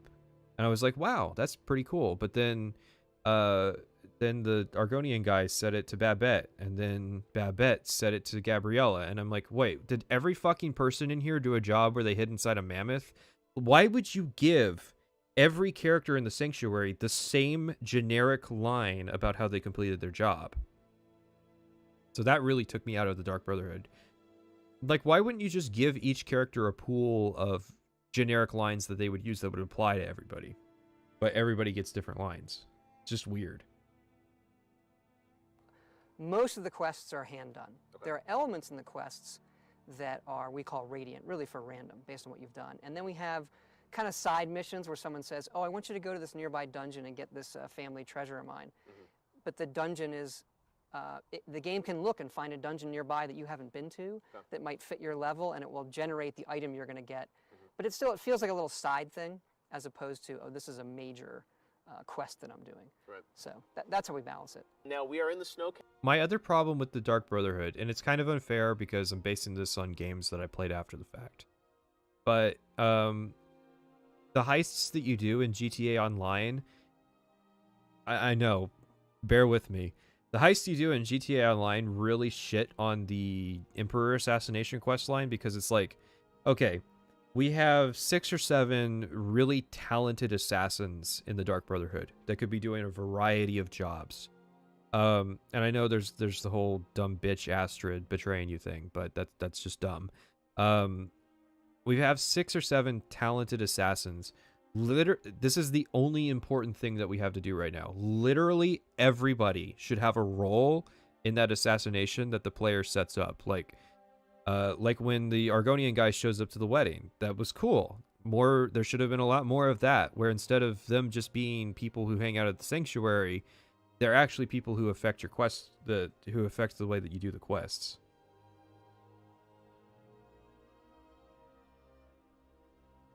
Found the article where they say the Radiant story tries to send you to new places. It's in the research Discord on top. And now Todd finally said it himself. Yes, thank you. If you find anything on Skyrim, I mean, there's a chance I already have it, so At some point, I may post a list of what I have, but if you have anything, you can post it over on our Discord at the research channel. And if it's useful and if I don't have it before, you get a roll. Which lets you post images in general, by the way. Mr. Caption made a point about this with the arrow line. It comes across as so strange because you have so many different actors saying the exact same line when at that point it could be unique. Yeah, and the thing is, Skyrim had the exact same dialogue constraint that Oblivion had, which was the file space limitation that they couldn't, I think, hang on, I actually have a source for this somewhere. They couldn't go past a set number of lines, and so that really limited their ability to do it. Let's see, this article. Oh, for fuck's sake, I gotta do a CAPTCHA because it's all archived, and for some reason the archive site I use thinks that I'm a robot. It's probably because I've archived like 5,000 different things on their website. Skyrim had 60,000 dialogue lines, which sounds right because of the file space limitations of the DVDs that they were using. So the thing is, if you only have a set amount of real estate for dialogue lines, why would you definitely have repetition for certain dialogue lines? It doesn't make sense for female guards and male guards to share the exact same lines. That's just kind of stupid. You know, you can push the statue over and kill the bride. Yeah, what I did was, and I forfeited the bonus to do this, but I love using fury spells to make the targets fight other people. I think that's a really cool way to kill people. So that's what I did for my first Dark Brotherhood playthrough. Because there's going to be another one. But I mean, I don't know. Even the Dark Brotherhood is disappointing in context of Oblivion.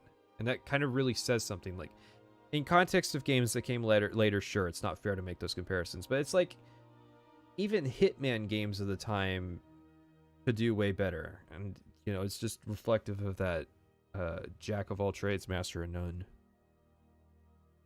I like Dishonored as far as assassin games go. Yeah, that'll probably come up when I do an analysis of the assassination of the Emperor, because you did not need the Astrid betrayal plot point for them to fucking fail that assassination.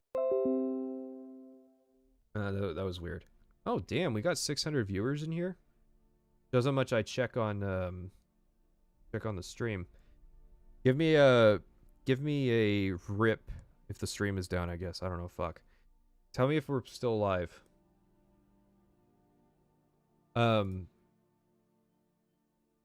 Yeah, they make so many mistakes with the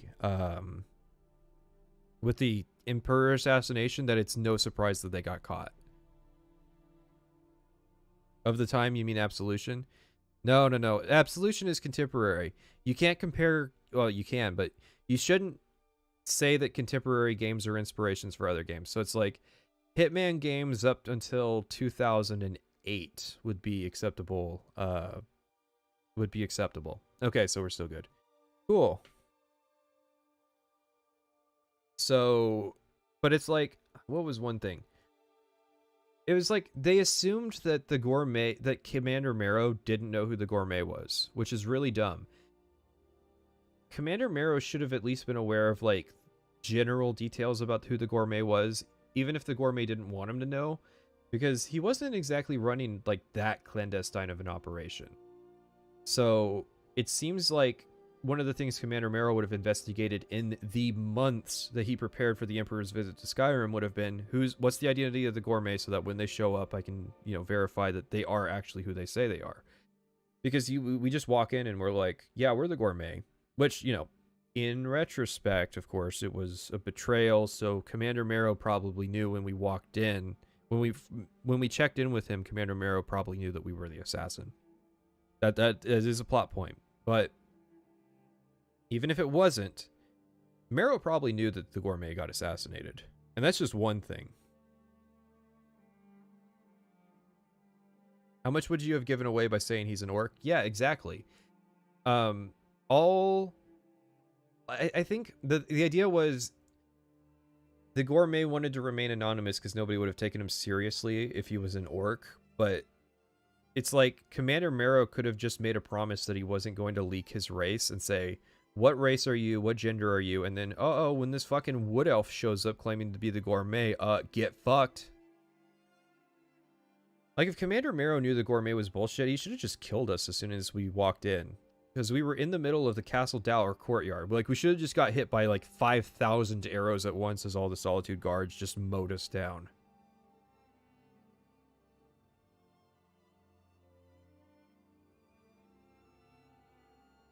Alright, what the fuck are they talking about? Nearby dungeon and get this family treasure of mine.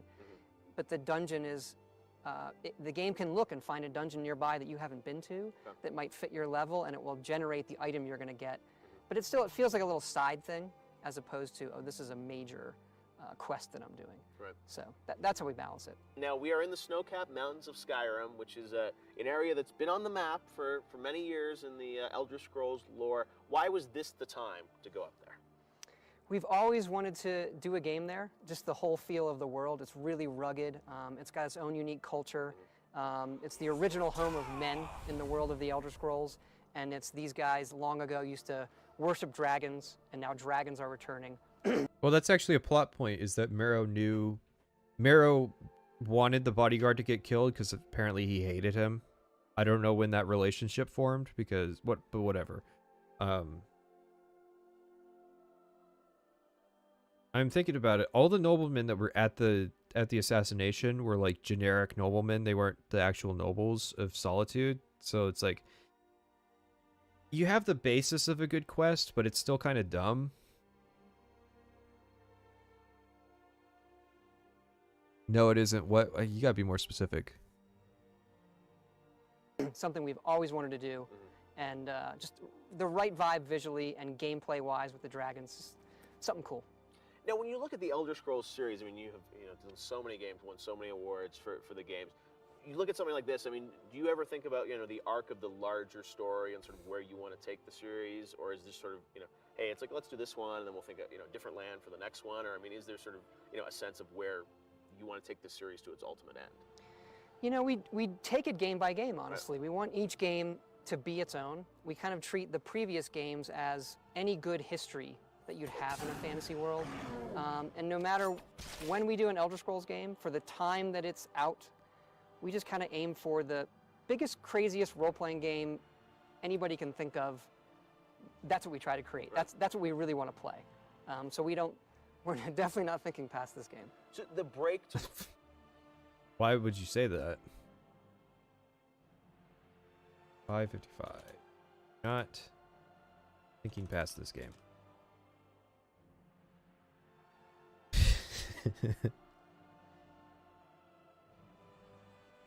Everybody's problem with Skyrim, that was an Elder Scrolls fan before Skyrim, was that the Nords were presented in a very interesting way, and then when we got to Skyrim, there's like 5 people there who actually act like the way the Nords acted previously. Like, one of my issues with Skyrim is that the general way it portrays Nord women is just that they're bitches. Like, you look at Ayla's character and is her character that she has a particular philosophy or morality to things, and it's like, she's just kind of a Hircine worshiper and she's a massive bitch to you. There's lots of Nord women characters that are like that, and then you have the other Nord women stereotype, which is the skinky slut. But it's just like, where's the Nord women that I'm actually terrified will rip my head off for, like, principled reasons? Because it's like, the way that Nords are characterized, you almost think, well, why aren't orcs? Like, why aren't they just seen the same way that orcs are, if they're just fucking savages who fight people? Like, no, there's got to be some kind of underlying principle, moral value to Nordic culture. And I always think of it as, the races that you see that aren't native to the province are kind of like the exiles of that culture. So it's like, when you see the Dark Elves in other places, they're snooty bastards that are xenophobic. But then when you go to Morrowind, you see that, there's a variety of Dunmer. Some of them are just like normal people, and some of them are honor focused, and some of them are mercantile in nature. And it's like, there's great diversity that I think was lacking from, that was lacking in Skyrim when they, compared to the way that the Nords were portrayed before. Wasn't there a wife who ran from her husband, kicked a bandit leader, and became the leader herself? That sounds like a Nordic thing to do. Or it sounds like a thing to say the Nords did. Old lore for Nords was crazy and most had the Thume. Yeah, that was the thing. One of the most powerful wizards of all time in the setting was a Nord. Like, I think people kind of gloss over that fact. And then they just go, oh yeah, they're just fucking like Vikings or something. Who the fuck knows? They're boring. The excuse for modern Nords now is that they're imperialized and not very traditional. Yeah, and then people oppose Ulfric Stormcloak, who just wants to bring back the cool Nords. Like, come on. Do Fallout 3, which was interesting for you guys. How do you think that sort of changed the way you designed it? I mean, was it nice to have a break? Did it bring you back with a fresh perspective? It really did. You know, Okay, so mark down that this was the part where they talk about Fallout 3.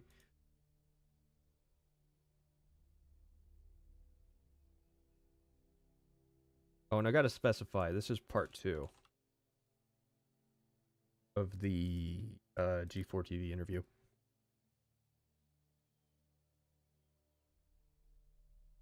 Fallout was something that we really wanted to make, as far as we love the series, and we did need a break kind of artistically from doing Elder Scrolls for 10, 12 years, however long we were doing it. And now it is, you know, we're fans of the Elder Scrolls as well, so when it came time to do this game, you know, our excitement level, we were really excited to get back to it. And you were so excited about making Elder Scrolls games that you didn't do it for a decade.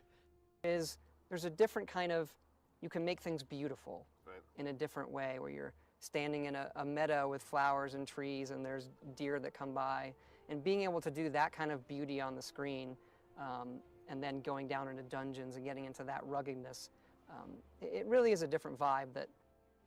Back one, back one, back one. We're going to see the horse for a second while I pull up a second video. Yeah.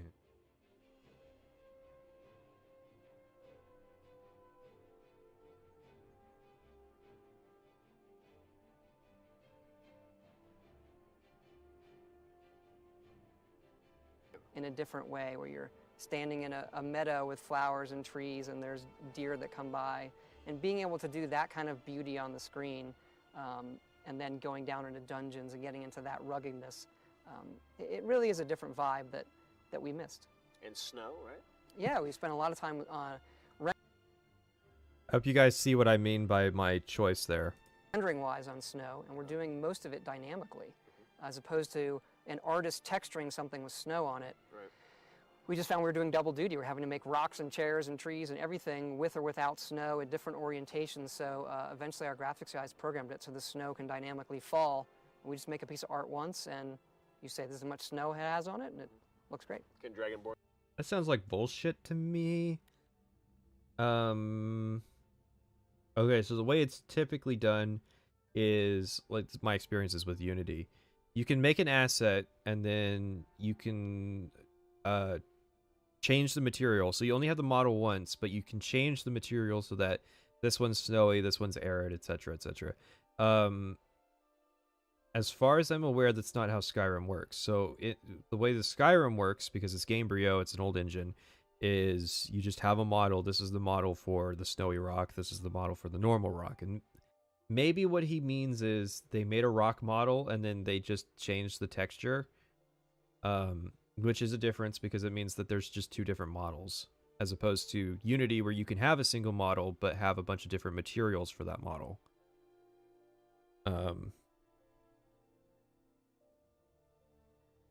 It's something's off about this. Born to a snow angel? No. No? No. Makes you lament. I kind of wish Skyrim had Red Dead 2's snow, because that was very cool seeing that, like, the tracks you make. Because if you've ever walked in the snow, you know that, like, you make these trails through the snow that look pretty cool. And being able to do that in Red Dead was really neat. And I think that if one of the things Anniversary Edition came with was, like, the addition of volumetric snow, I would be much more positively receptive to it. I'll add that for you, DLC. Yeah, I was gonna say, or like at least roll a snowball, right? Yeah, no, we're not doing that, sorry. No? Why are you playing the snow? We got bigger features to worry about. Bigger features? Dragonborn won't be tobogganing? No, it's he's not that kind of guy or girl. Guy. Yeah. That's right, because you get to pick, right? Yeah, you can. guy or girl. Yep. Dragonborn. We have all 10 races again. You can be a male or female. Customize how you look. That's the whole vibe of Elder Scrolls. Be who you want to be. And we'll. Well, in fairness, Skyrim's creation kit is the one I have the least experience in, so I don't know what's possible with it. But based on my experience with how this engine works, it just doesn't seem plausible that they have like variable kind of models based on the climate. It just sounds like marketing bullshit to me.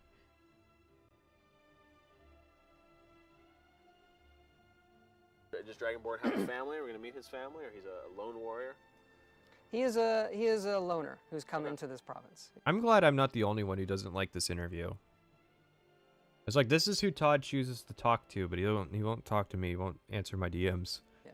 We'll find out more about him and the dragons. But he's not a dragon, right? He's not a dragon, no. First person, you never know, right? No, he's not a dragon. No.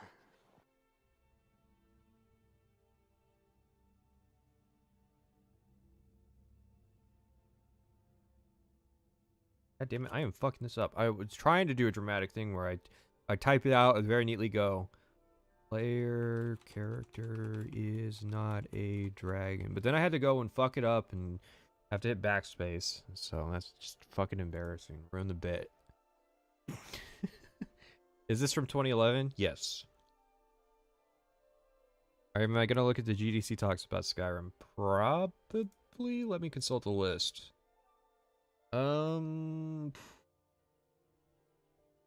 As far as video, okay, so this is the only videos that's in this one, because this one was supposed to be just articles. I have videos here. I have QuakeCon 2011. I have reliving the opening of Skyrim with the developers. I have the mod game jam they did, and they have the making of documentaries. So if you have anything, if you have Skyrim GDC talks, preferably contemporary ones, but you can do after the fact if it has interesting information. You can post them in the Discord or at me on Twitter, or leave a comment on this stream. Just posting it in stream chat's not gonna work that well though, because you'll just get filtered. A lot of gaming interviewers suck. Well, okay, so if I was to interview Todd Howard, I would do hours of research on the guy, and I would learn fucking everything there is about him. How he joined Bethesda, all the positions he held during all the games that he made. I would have all kinds of crazy detailed questions. That's not a benefit that I think Jeff Keighley really gets a lot.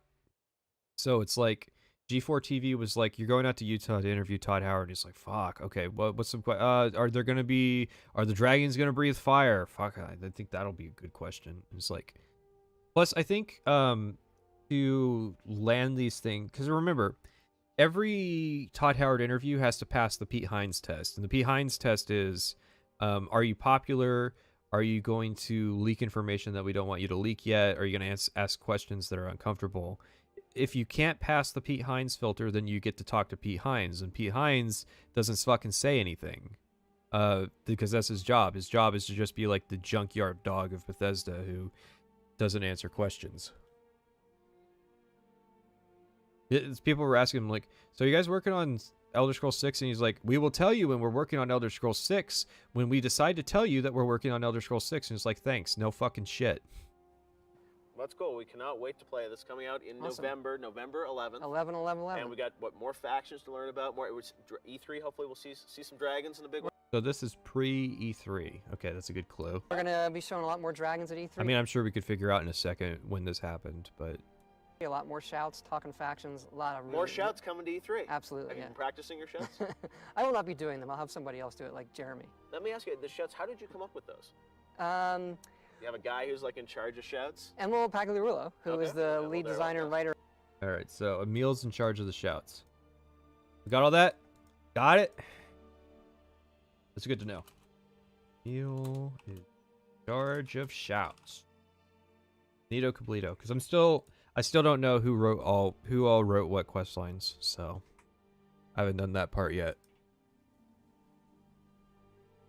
On Fallout 3, great writer, and tasked him with coming up with the dragon language. Well, the thing is, this is a marketing interview. Yeah, I was thinking more like the interview where I got the quote about Crunch, because that was a more general interview he did about kind of just his career. That wasn't pertaining to an actual game. So, like, yeah, obviously this is going to be all Skyrim questions, but I'm sure you can do better than are the dragons going to breathe fire? If you pre-prepared. Okay. And he literally went home one weekend and made mead, and came in the next Monday and said, "Here you go." And we're like, wow. Can he speak dragon? He's. Can you make mead in a weekend? I don't know what goes into making mead. I don't know if that's kind of like a weekend project. I know like beer is definitely like a long-term commitment. The best one at it, yeah. When he shouts, the shout, like when you watch the trailer, the guy shouting, that's Emil. That is Emil. That is Emil. How do they say Emil? All right, that's another good tidbit. Hang on. Emil is the guy in the trailer who does the shout. That sounds a lot like the shout that's in the game. F in the chat for Jeremy Soulboys. I don't think the accusations are going to factor into his participation on Elder Scrolls 6. I think more than likely it's going to be that Jeremy Soule had a very long career in the games industry. Because the thing is, most of the accusations have been discounted or just, we can't prove it either way. And I think Wikipedia has taken the accusation, or at least made it not its own section. So, I'll look that up real quick. It used to be, when you went to Jeremy Soule's Wikipedia page, you would get, yeah, so,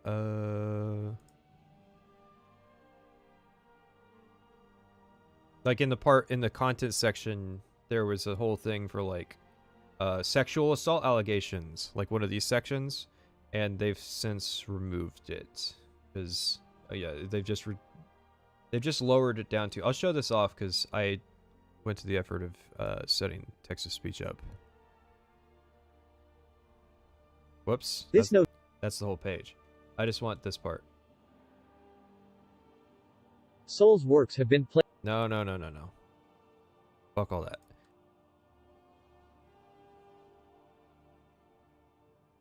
In August 2019, Soule was accused of rape by game designer Natalie Lawhead, 38, 39, 40, 41. He was also accused of sexual harassment by vocalist Arilee Brighton, 42, 43, 44. He denied the accusations, with no charges being filed. 42. Materia Collective ended their work with Soule on his symphony The Northerner in response, and Soule's official social media pages were taken down. 45, 46, 47. Soule's music distribution platform Direct Song was also seemingly taken offline around this time.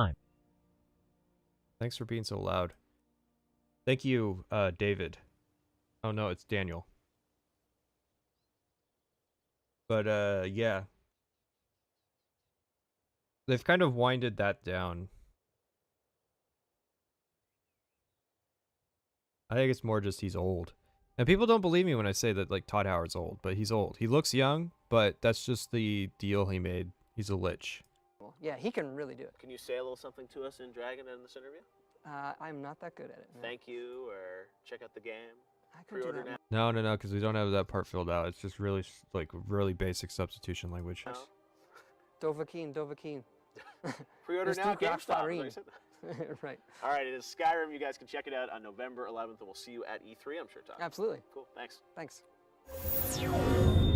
All right, that is the G4TV interview. So, pop this up. Oh no, the horse is in the way. So yeah, that's the main stuff we sussed out. And probably going to keep going for a while. This is going fine. But we're probably going to do a bit of chatting with chat. Let me pop the horse back up. Gaming journalism is not and should not be respected. Yeah, that's because a lot of gaming journalism is too new for there to be anybody who grew up just dying to be a games journalist. So, like if I think give it 10 more years and you'll start having like semi-respectable games journalists out there. And I mean, the current outlets are always going to be a joke. If anybody's going to be a respectable gaming journalist, it's probably going to be in a new outlet, not a name that's currently known. So that's just the way it is. We're at 672 current viewers. That's cool. With the Oblivion streams, we were usually getting like 200-300 people. So it's interesting to see how things have grown.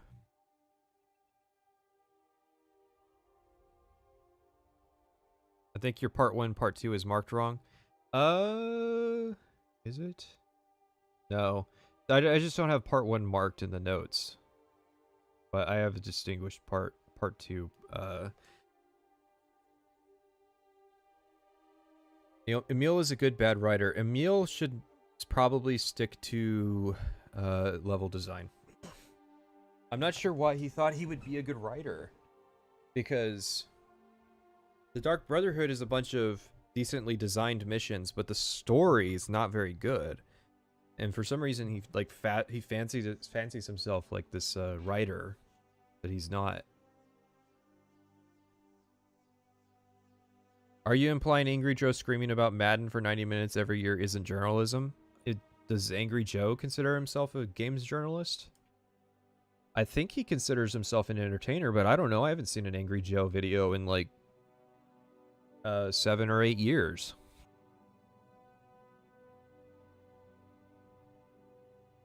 We have a bunch of people who used to be regular journalists or just middling lit majors. It needs to develop. Yes, that and game or culture is not very developed at the moment. Well, yeah, this is my point. Is it's like where games were 20 years ago, where you just had a bunch of like computer science majors or like movie people that were failed in their industries and so settled on making video games. But now you're seeing games journalists that are like, or not games journalists, game developers who kind of grew up and have more of a passion for it, entering the industry.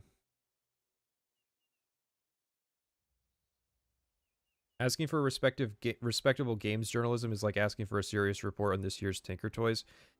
You probably don't read a lot of stock reports then, because the thing is, the gaming industry is $1 billion industry. There's a ton of money that's involved. It's massive. Tons of people get their entertainment from it. It's as serious as any other entertainment industry or any other thing that you consider legitimate. And the thing is, I mean, your example doesn't work because people do listen in on the conference calls of Hasbro to make their investment decisions, because Hasbro is $1 billion company that has actual tangible products that they sell. So, I don't know. I don't buy it. Isn't Angry Joe just a reviewer? Doing game reviews is hardly journalism. Yeah, I'm under that impression as well. That I don't think he ever took himself as a games journalist.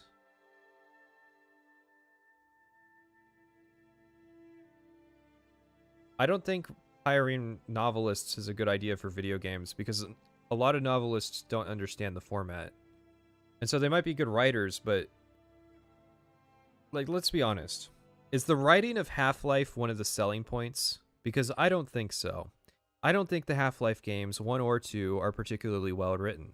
And I know that that might be seen as heresy because everybody loves the Half-Life writer who basically spoiled that Half-Life 3 probably wasn't ever going to happen. But the thing is, I didn't like Half-Life 2's story. I actually hated Half-Life 2's story because it got in the way of Half-Life 2 as a game. I also hated that it was a tech demo. But the point is,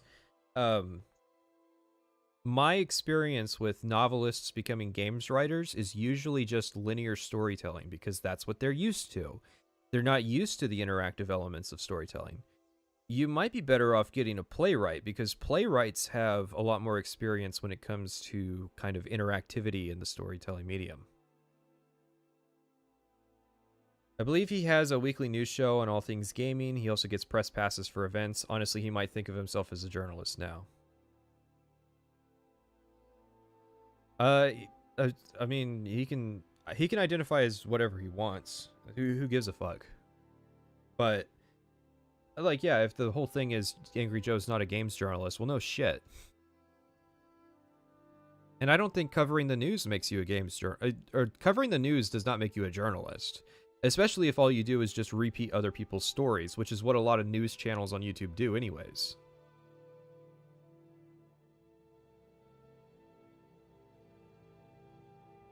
You need some guy who's written a lot of D&D campaigns or something. Yeah, well, and you see how that panned out because Ken Rolston, who was the lead designer for Morrowind and Oblivion, was a D&D module writer, and then who else was it? Bruce Nesmith, the Thieves Guild writer and lead designer on Skyrim, was also a D&D writer for. So I think that's probably a good thing because D&D modules do have to account for a lot of interactivity in the story because obviously players are pretty unpredictable in the decisions that they'll make, and so that's kind of the mindset. And I've seen stuff before about advice for writing games, like taking into consideration the consequences of all the decisions that the player can make. So I love your work and the passion you have for Tez along with other games. Really looking forward to the breakdown of Skyrim. Well, I am too. Hopefully we finish it before 2023. I don't know if it'll take that long, but it is a considerably lengthy thing. And we're doing this at a different point in the process. The Oblivion streams were like in the middle, whereas this is the beginning. Most modern D&D module writers are also writing incredibly linear stories. They're not really that emergent anymore. Well, yeah, I was talking about like first and second edition stuff. Mind you, I haven't really done a whole lot of D&D, but so I've heard things about the current modules that a lot of them are miss, a couple of them are hits, but it's a good basis. If Ted 6 had a voice protagonist, I'm not playing it. I can agree with that sentiment. I think that the voice protagonist wasn't the worst thing for Fallout 4. It's just... Okay, so Bethesda constantly has the problem of we have too much dialogue and not enough space for all the dialogue. And it's like, well, why the fuck would you accept a voice protagonist then? Because that's just going to balloon the file size.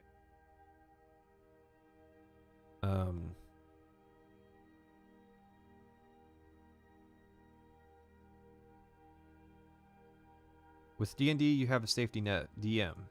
DM can alter the story and stuff if they decide to divert from the linear path. Well, this is where I mentioned the Plague of Gripes video again about... It's this video about Baldur's Gate, and it's surprising that it's one of his less viewed videos because it's probably one of his most insightful when he talks about game development. He wasn't a game developer, he's an artist / farmer, but he makes a really good point about how video games are kind of toxic dungeon masters because good dungeon masters would never do any of the shit that video games do all the time.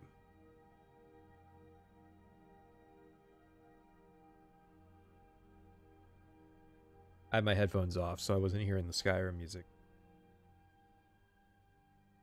Did I play Outer Worlds? No, but I am going to before Starfield comes out. That's one of the games I intend on covering.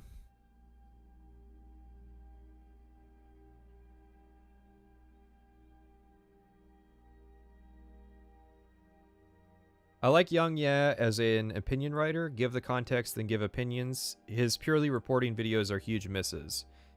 I watched Young Yeah around the time of Metal Gear Survive. That's why I was familiar with that particular story.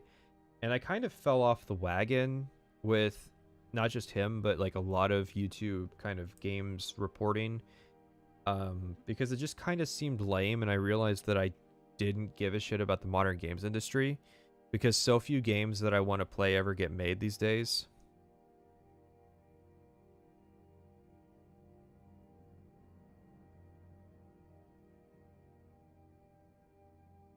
Should Elder Scrolls go back to Morrowind text-based conversations?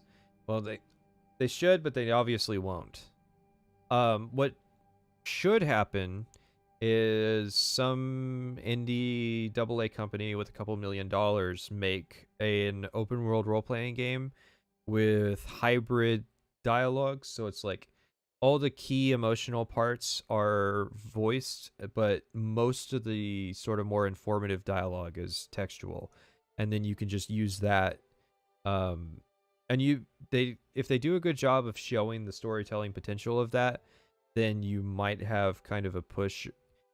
Basically, what I want to happen is what is going on with like boomer shooters right now is they're having a huge indie resurgence, and I think that give it a couple years and you'll start to see that for role-playing games as well. Young Yeah is dead to me after the Cyberpunk debacle. Well, I didn't watch him that long. But I can imagine what you're talking about because I've heard some things about the way people conducted themselves during the Cyberpunk thing. I didn't realize that I was one of the more charitable people when it came to Cyberpunk. Will I play the Elden Ring? Yes, probably. Will I review it? Probably not. I just don't have the time. I did not promise to review Dark Souls at 100K. I don't know who came up with that lie, but it was not me.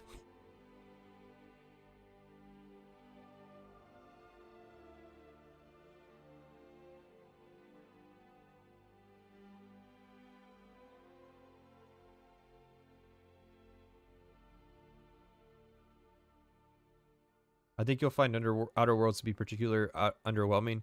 That's what I keep hearing, is that it's like it'll be underwhelming to me, but a lot of people enjoy it for like more flaccid reasons. And speaking of flaccidity, remember, it is no Nostalgia Critic November.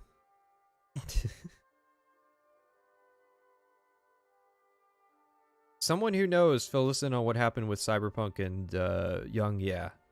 Because I'm kind of curious. You keep bringing it up. Is it just that, like, he went overboard with representing the bugs? Or, like, did he do a bunch of stuff where it's like, CD Projekt Red will not survive the next month based on Cyber... It's like, fucking... Come on. Be more realistic. I saw somebody who recently said that like Cyberpunk is finished because only less than 10% of the overall player base is still playing it. It's like, yeah, it's a fucking single player game. It's only been a year. How many people are doing their second playthroughs at this time? I wouldn't be if I didn't have a YouTube channel. But give it a couple years and yeah, I probably would have replayed Cyberpunk because I liked it enough to replay it at some point. I just didn't like the intro. The intro is still dog shit, by the way.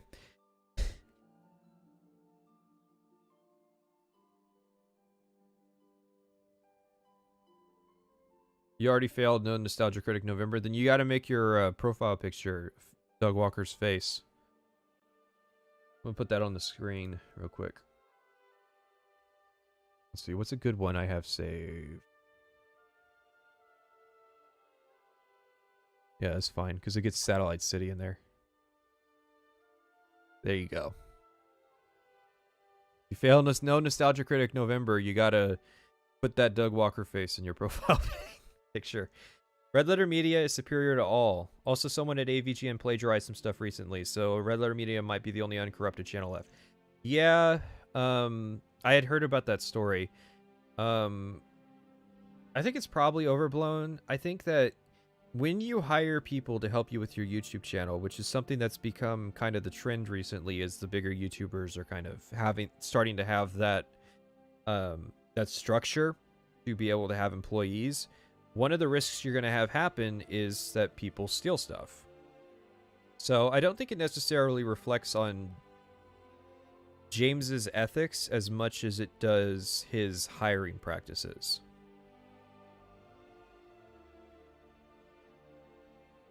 We do need another video game crash, but I think the video game crash is one of those things that like people go crazy about. I doubt it will ever happen because the industry is fairly diverse with its investments now that you would have to have widespread systemic fiscal failures for there to be a modern video game crash.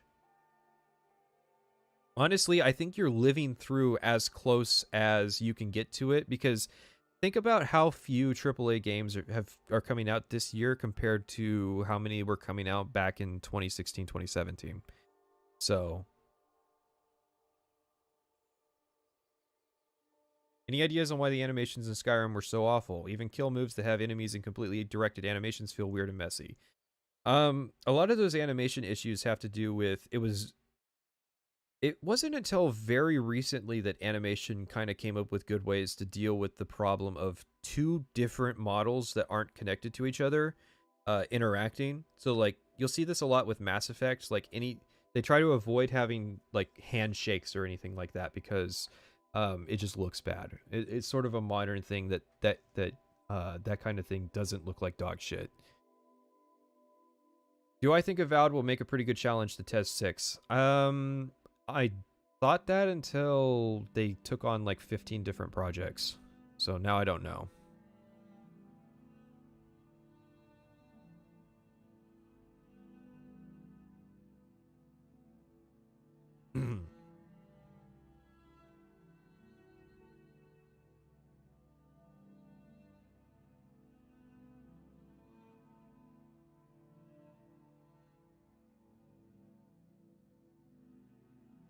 Alrighty, let's get a move on. So I gotta make sure cross this off my list. All right, we got to pick. Do you want to hear some Kotaku, NPR, or IGN? Actually, I can do a poll.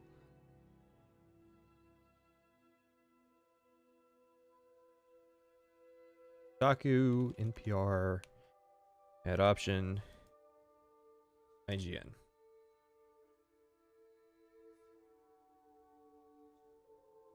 Let you guys pick what we cover next.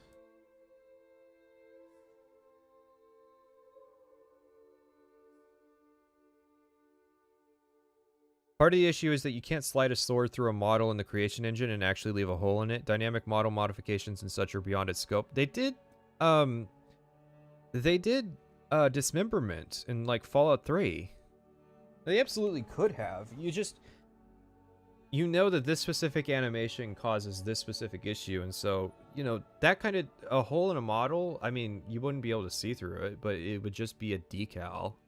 But texture work is not the issue with Skyrim's animations as much as like connection, because you'll just have stuff where like there's this dragon kill animation that's really bad. It's like the one-handed sword dragon kill animation where it's just your character will be straight up floating off the head, because it's like you climb up on top of them and you start slashing them on top. It's like your character gradually drifts to the right until eventually they're just like levitating.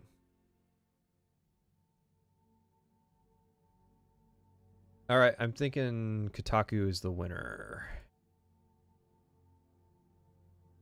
Can I see the results? Okay, there it goes. Kotaku 42%, IGN 32%. Alrighty. People have spoken. I don't know if this is necessarily a particularly substantive Kotaku article. Will I have to do a caption, though? Nope. Okay. Alright. Let's pray that this doesn't fuck me. This one.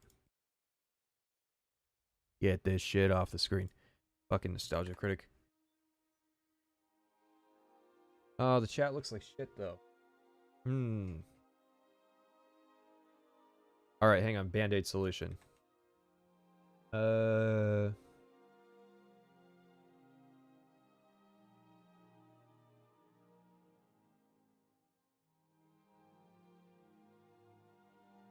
I tested like 5,000 different ways to do these streams, and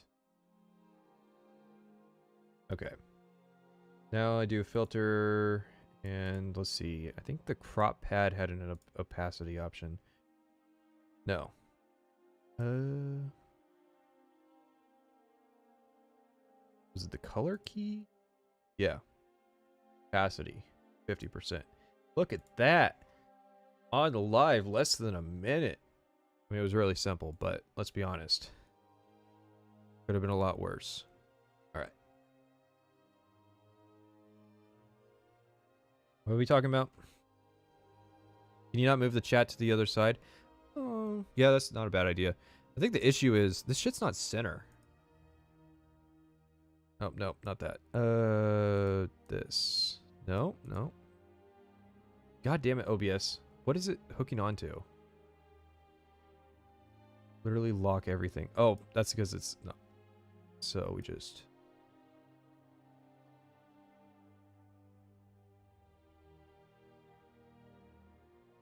Oh, that's. Is it showing YouTube? Oh, yeah. Okay, that's why.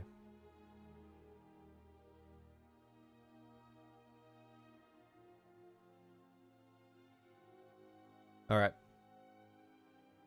On the fly. A lot of this stuff's going to be on the fly because every website does their HTML different, and some of them are just like thick. So, let's see if Daniel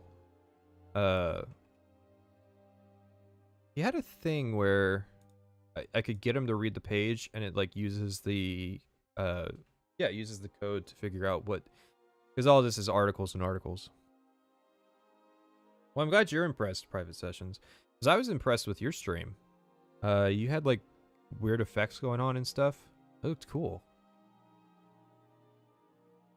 Stream is 10% more professional. Well, I'll give it enough time.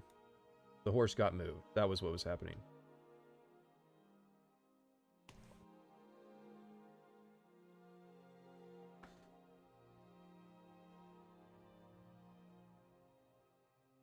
All right, Daniels, take it away. Bethesda's Todd Howard promised better graphics, withstood your calls. And Tim Rogers showed up. Our Now it's quiet. latest podcast is now available for download. Hear Fallout 3 and Elder Scrolls 4, Oblivion lead creator not just dodge your Fallout New Vegas questions, not just allude to future work, but chat with Kotaku crazy uncle Tim Rogers. Hey, speaking of Tim Rogers, he had a Cyberpunk review come out recently. Yes, that is the same person. There's something off about Tim Rogers, and I had to think about it, and I realized what it was. So, most people who do kind of the long-form content creation thing are like internal, inspired, you know, they're part of the community. Tim Rogers is kind of an outsider to our community. So he's like, he's coming in and doing our thing, but he's doing it in a way that he's thinks it should be done. He's more familiar with as a journalist. So it's like, he had this idea where he released his Cyberpunk video in parts, so just expressly so that he could go back and issue correction, like change the video, re-export it, and re-upload it, and pretend that he never made the mistake in the first place. Well, that's not expressly what he stated the reason was, but let's be honest, he's a journalist, and what do journalists love to do? That's why we do these archives. Journalists love to change articles after the fact.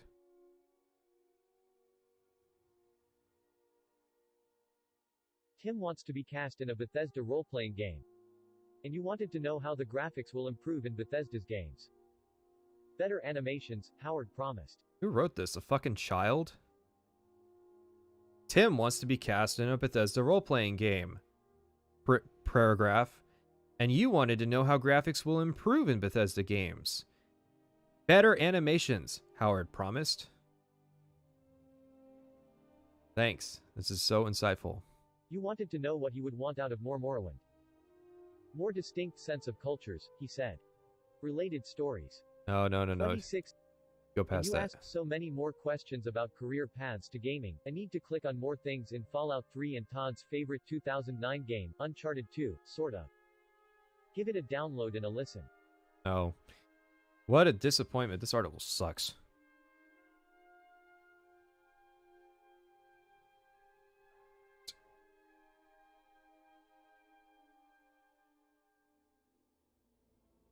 Kotaku.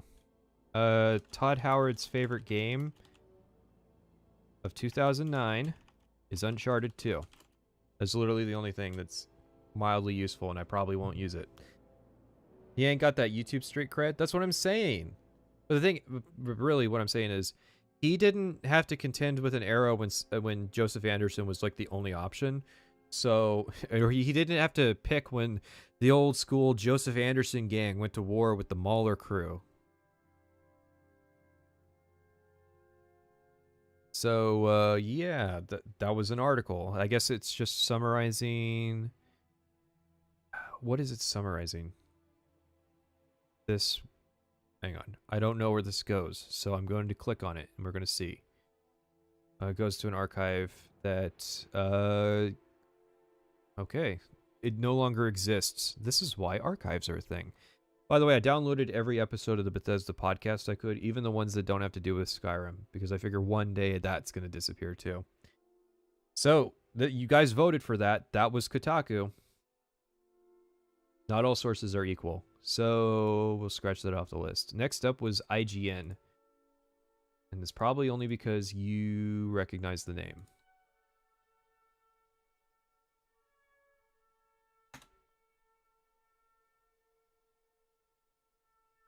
Someone gave me 150. Is there an option I can set where people who give 150 can send a message? Because I think it's kind of fucked up that you can't send a message unless you send $2. And I know that that would be chaos for all those streams that read all the super chats, but it's like, you know, sometimes the super chats say interesting things that I want to respond to. All right, zoom this boy in. Where did Joseph Anderson disappear to anyways? Apparently life stuff. The guy is living that that Octomom lifestyle of having 3,000 kids.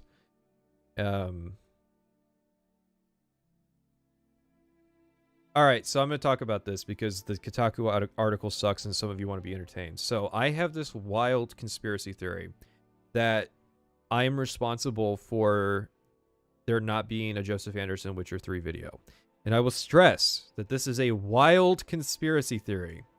I wasn't drinking when I came up with it, but I probably should have. So, Joseph Anderson posts on Twitter that the Witcher 3 video is basically done. He's just waiting for Cyberpunk to come out so that because he doesn't want to be dated by anything he says in the video, right? It was just like, why would anything you say in the video be dated? If you're correct, you're correct, regardless of what state Cyberpunk is in. Well, Cyberpunk shit the bed. Obviously, we all know this. And apparently this affected a bunch of things that he said in the video or some shit. Plus, he had some life stuff come up. But what I really think happened was, back when I released the Morrowind video, one of my big concerns was that Joseph Anderson was going to drop that video because I didn't want to put the Morrowind video out and then like a day later, Joseph Anderson comes out with a video, because when it comes to, back then at least anyways, when it came to a choice between, are you going to watch Patrician TV, this guy you've never heard of, or are you going to watch Joseph Anderson, this established video game analyst, I would have lost that competition.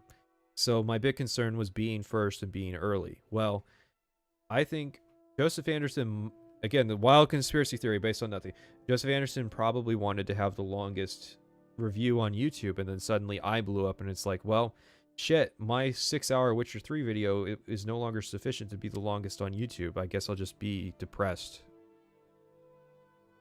Now we're clear. This is a wild and unhinged conspiracy theory. I do not legitimately think that Joseph Anderson even knows who I am. So, Noah Caldwell Gervais is alright for somebody whose videos I can't stand watching. And I think it's like, there was that comment that had like, unsolicited opinions on Israel. I think that's Noah Caldwell Gervais' problems, is like he'll be talking about Watch Dogs and then it's unsolicited opinions on the US government spying on its citizens.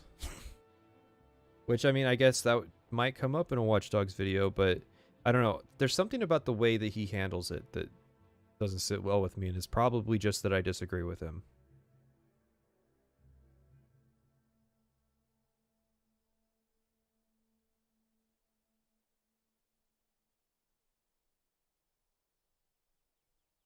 That dude biting the girl's face? The fuck? I don't watch Anderson, but I doubt he's that petty. Yes, exactly. That, hence, unhinged conspiracy theory. I don't think that he actually cares about having the longest video on YouTube. I just think it's funny to say that he does, and that he got unmotivated, that he got beaten to the punch by some nobody. There's 0% chance your videos don't show up in his recommendations. Yeah, but he's not looking at his own like, do you think I actually watch a whole lot of long-form video game analysts? No, because it's like cancer. That's why we do these streams, is that I can't stand watching those fucking videos without either some kind of substance or an audience to do it with me, to chat about stuff. I'm glad you guys don't give a shit about us actually doing the research, because, to be honest, I do this to hang out with chat. Like, fuck reading IGN. Well, okay. I just remembered what my problem with Noah Caldwell-Gervais is. I'm from rural Washington. He's from urban Washington. So I hate his fucking guts. Because rural Washington has its natural resources stripped to pay for Seattle's policies. So that's the source of the issue, is that he's a Seattleite. Alright, let's read. Rage Tech being kept inside Bethesda family. By Jim Riley. Game developers will have to have their games published by Bethesda if they wish to take advantage of id Software's latest high-tech game engine, id Tech 5, the same engine being used in the studio's upcoming shooter Rage. How many games got made in id Tech 5? Mahler has like 14-hour response to H-Bomber Guy's Dark Souls 2 video. Yeah, but it's not one singular video, and it was like 11 hours long.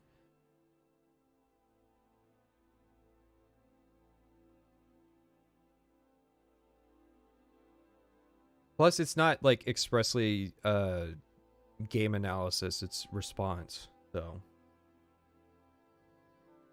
id Software design director Matt Hooper told IGN that one of the benefits of not licensing the engine to external studios means their games will look more unique than anything else on the market. I personally think that's a good thing. Not only from just the amount of resources you have to spend supporting the technology, but from just giving you an edge, said Hooper. We're the only ones right now exploiting the goodness of id Tech 5, and that feels good. Okay, that's some serious big cock energy. Going to look different than other games just by default. It doesn't matter what we do with the technology, I guarantee it will look different than other games, he added.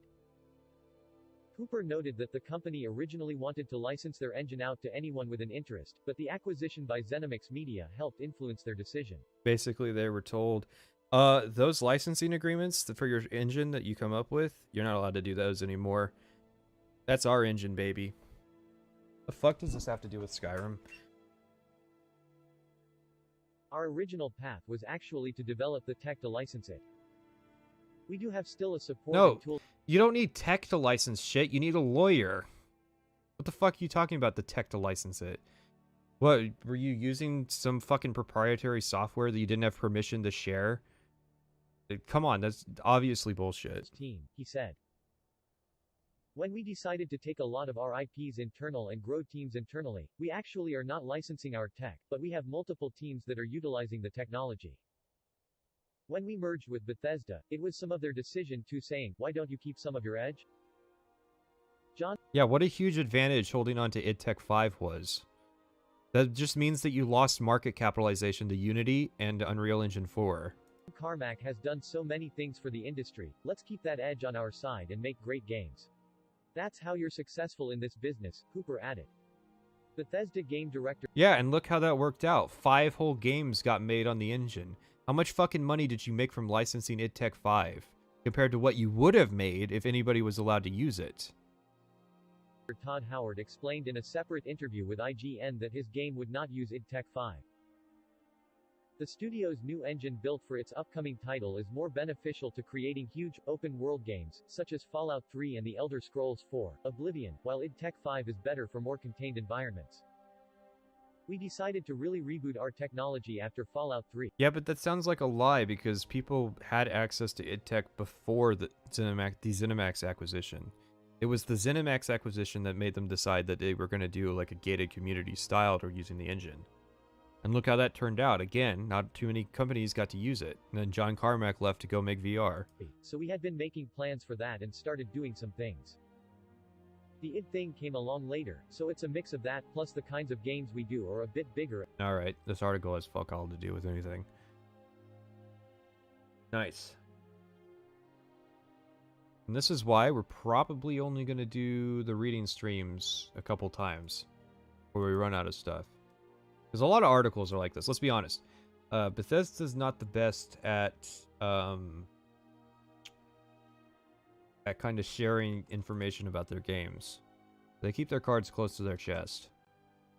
Seattle people are moving into my region and are buying everything up and building ugly new age buildings. Seattle is bad news. I'm gonna guess you live in Boise then. And more. Report. Alright. So, what's going on with you, chat? What's the argument for or against what? Are you saying that's what the article needs? Because that's not necessarily true. It's not an essay. It basically translates out to, here's our excuse for why our old school policy of being able to license out id Tech is no longer valid due to a greedy company acquiring us and monopolizing our engine. And guess what? It ended up being a bad decision.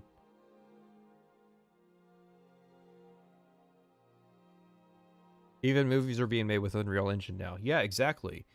ZeniMax could actually have had a huge advantage in that if they had conducted themselves in such a way that John Carmack would have stuck around.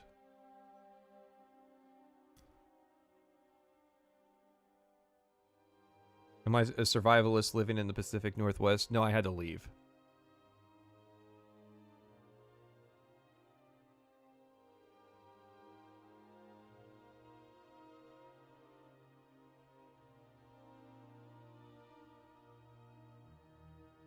Well, it's harder too. You have to remember, a lot of the Morrowind sources were, some of the Morrowind sources were like decades after the fact. Well, not decades, but like over a decade.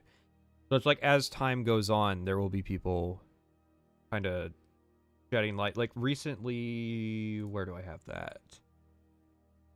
Probably in my big Skyrim folder. Yeah. No. Yeah. Recently, like this guy told this story as recent as August 2021 about the Skyrim intro. So I mean, like, you just have to wait for information comes out over time.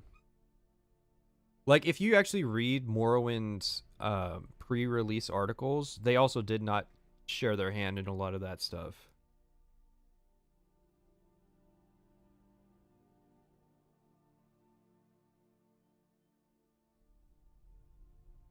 Washington needs to build a wall around Seattle and turn it into Arkham City. Yes, Washington needs to redistrict itself so that Seattle doesn't dominate the entire state. And then they'll claim that it's like conservative gerrymandering, when in reality it's that the entire state of Washington votes red except for one county, and that one county is allowed to dictate the entire state's policy for everybody else with zero compromise.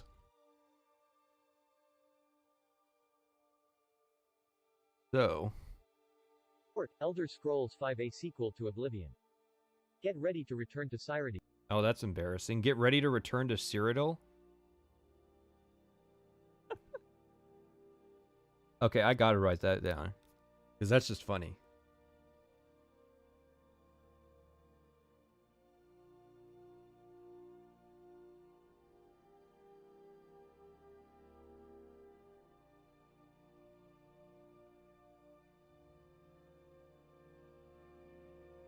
I think Carmack left Oculus because he realized he wasn't going to develop any more than it had at the time. Well, I mean, Carmack's always been a tech-focused person. He's not a game designer. He's an engine person.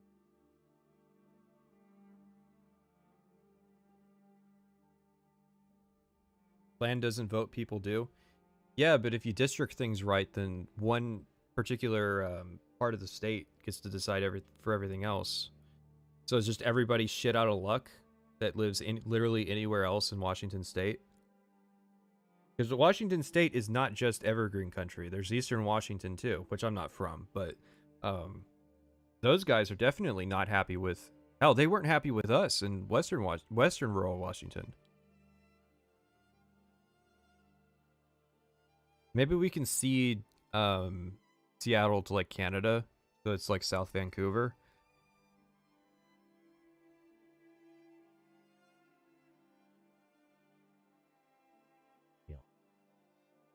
According to a new report from Eurogamer Denmark, Bethesda Softworks Hey, why aren't we reading that instead of this shit? is currently developing a 5th title in the Elder Scrolls series. Yeah, blah blah. When asked for comment on the report, a Bethesda spokesperson said the company does not comment on rumor or speculation. Okay, sure. According to a new report from No, I like this part. So this is May 4th, 2020. No, that was updated. November 23rd, 2010, and they are doing voice recording. Okay. November 23rd, 2010, Bethesda is starting voice recording.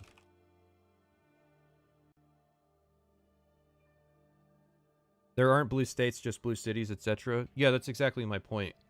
And a lot of people from Seattle have a degree of myopia that there's just that every other part of the state is just like rural farms and shit, and it's like, no, there's other towns and areas that have pretty conservative values. And then they like, because like they'll complain like Washington State has a racism secret, and it's like, no, it's not a racism secret, there's just no black people here.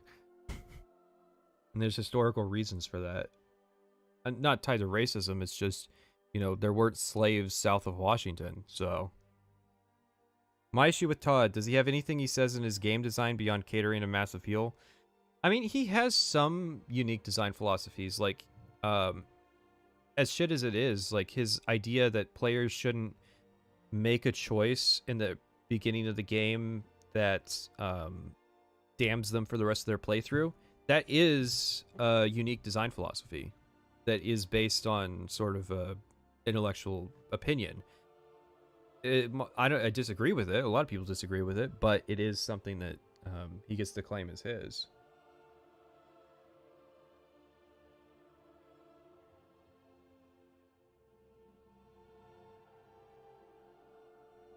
Washington is too cold.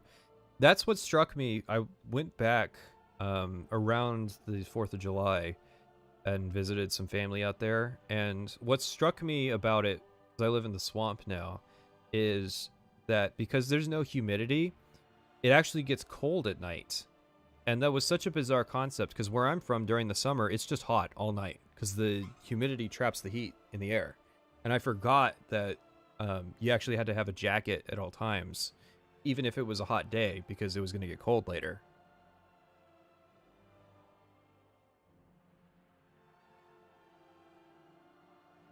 Where is this? In an interview. In an interview with IGN at QuakeCon in August, Bethesda game director Todd Howard confirmed the developer's new, and still unannounced, title would not be using id Software's Rage engine, id Tech 5. Instead, Bethesda has created an entirely new game engine. Okay, so this sounds like a game of telephone.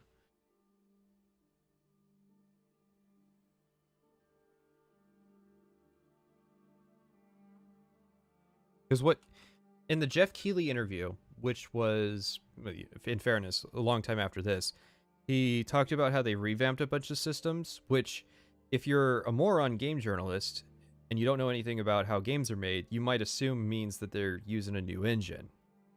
And so there might have, I want to figure out if Bethesda ever actually said that they're using a new engine, or if Bethesda said that they revamped a bunch of systems and people interpreted that as a new engine.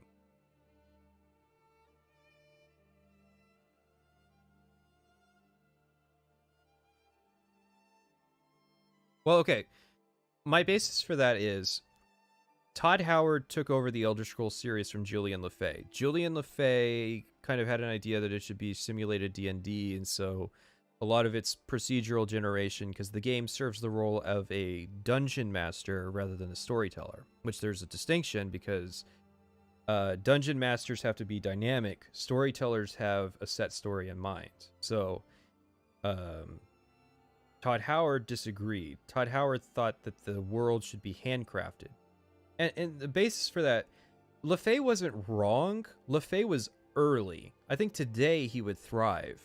But back then, Howard was right because the scope of games at the time were such that you really did have to handcraft stuff to make it interesting. And obviously it worked out because Skyrim is one of the most bought games today. So there was more than just make it more accessible to his sentiment. The Todd Howard strikes me as sort of a person who has intelligence behind him, and you can say he's appealing to stupid people, but that doesn't make him a stupid person. That just means that he has business sense. Because if you look at it from the perspective of, did Bethesda make money? The answer is yeah.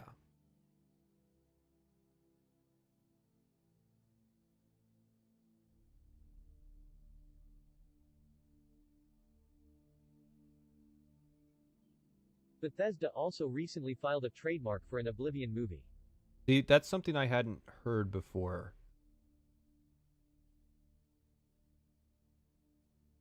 Trademark for Oblivion movie. And I'm going to pop the horse up and see what they linked.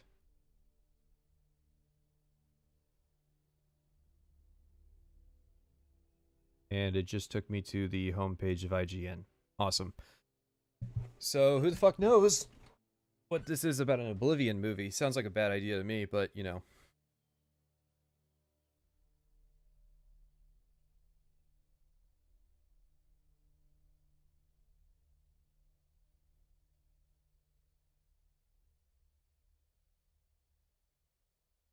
I can at least prove they called it a new engine on Twitter 2 different times. I think I have one of those tweets archived.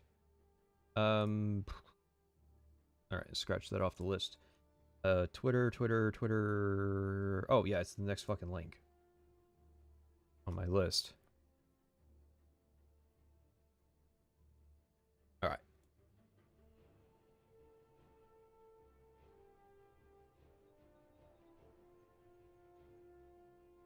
Archive Today web page captures. Alright, that's a failure right there. Thank you. Where is it?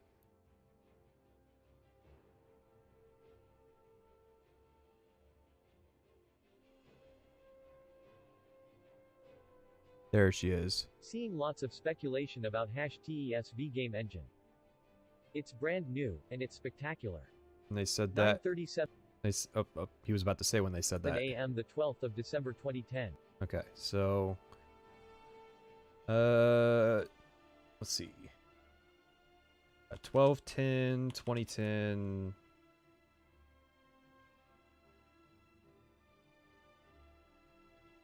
Bethesda or fucking Skyrim engine is brand new. Okay.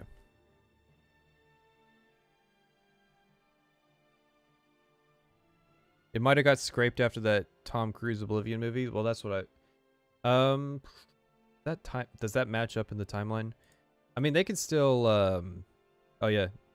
I have this, but I'm not using it. This is the, you'll recognize it if you were there for the E3 stream. This is a green screen I came up with, but it kind of sucks for this because it makes everything small. So let's see.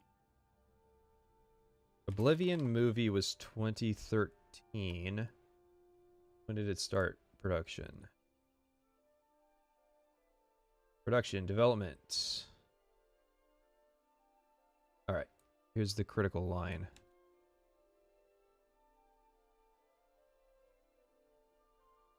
Walt Disney Pictures, which produced Kaczynski's previous direction Tron Legacy, acquired the Oblivion film adaptation rights from Radical Comics and Kaczynski after a heated auction in August 2010. So your timeline matches up. Okay, so let's scratch that off the list. We still got to do the NPR article. Someone I have a red dot.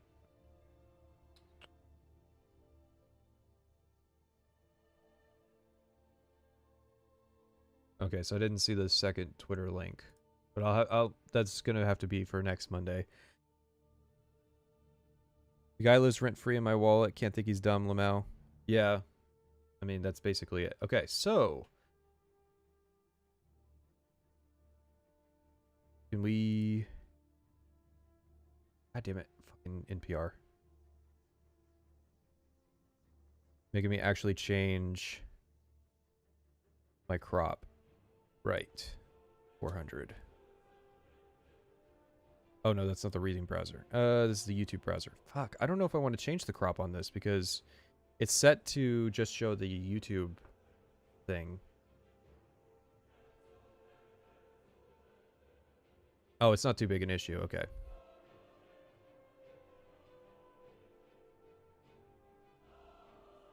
Wait, are they actually going to make an Oblivion movie? Oh, that would have been bad. I doubt that's the case. I think it's more likely... What the hell's this picture? What's Todd playing? Oh, he's playing Fallout 3. Oh, Jesus Christ. I mean, they like had a copyright dispute over scrolls. So I think it was just ZeniMax. They were investing themselves in a lot of different ideas, and obviously some of those ideas didn't pan out. But I doubt an Oblivion movie would have been impossible.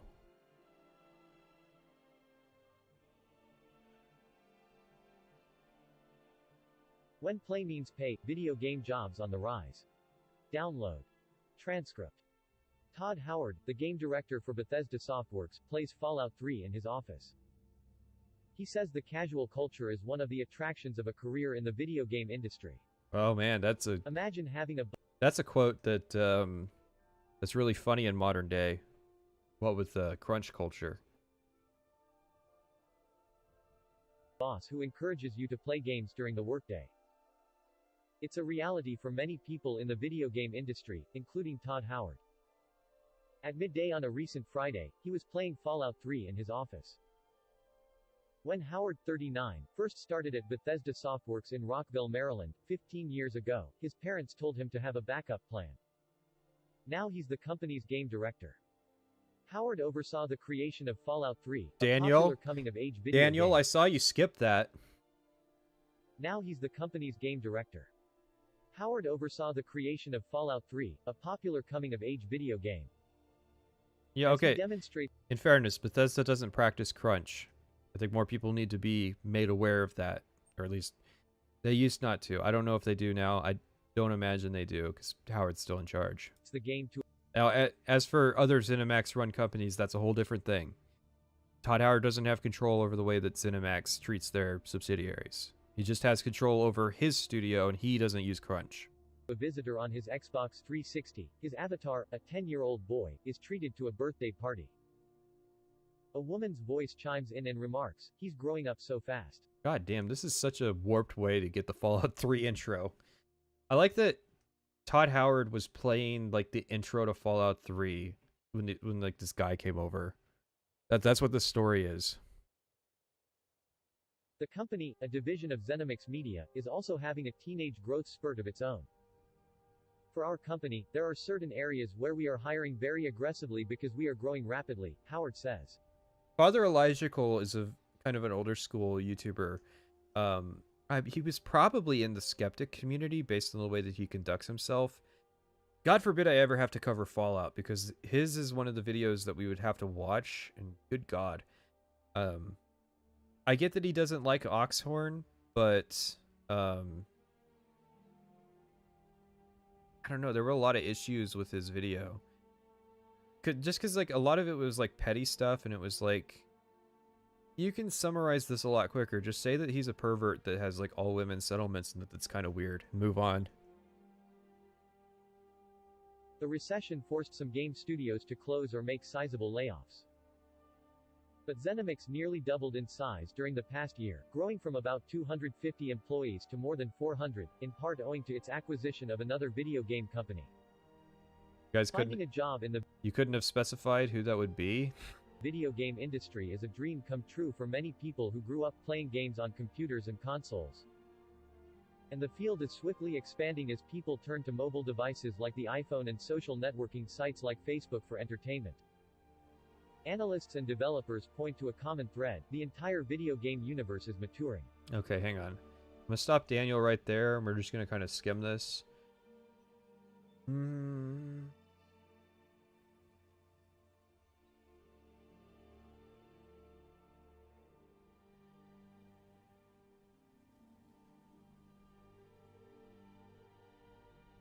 Howard, of Bethesda Softworks, says people also want jobs in the video game industry because a day at the office is casual, not corporate.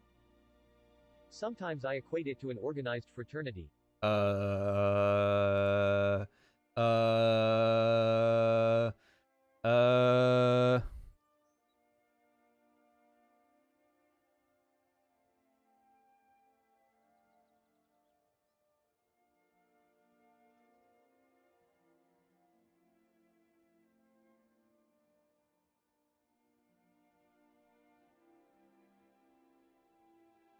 Damn, can somebody just upload the It's High Noon line so I don't have to like gamble on whether or not the video I'm gonna click on has the N-word in it?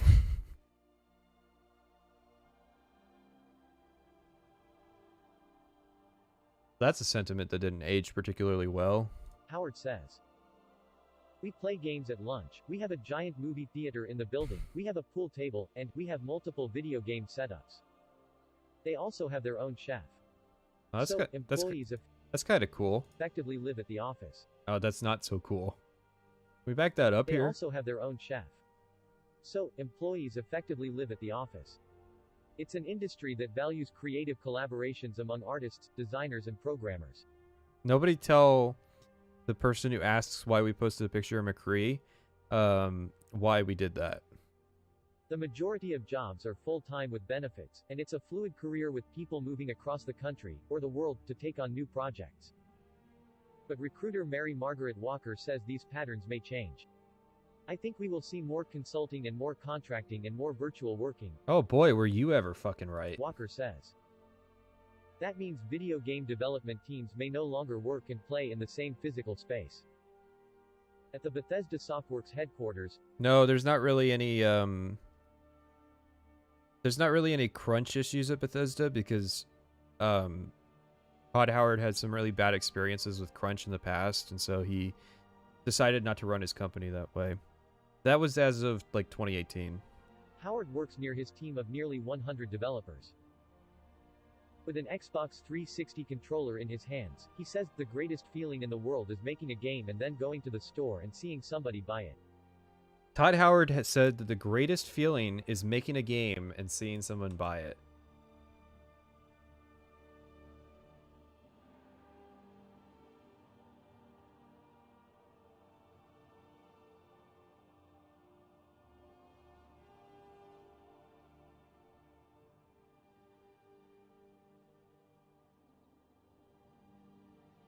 Okay.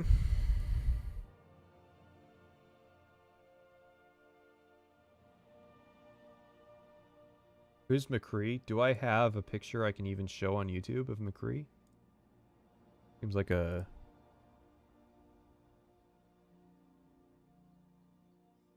Probably not. But I'm gonna try anyways. I'm gonna share this one. That's McCree. Ah, damn it. Deleted YouTube. Actually, I just deleted the source. You gotta give me a second.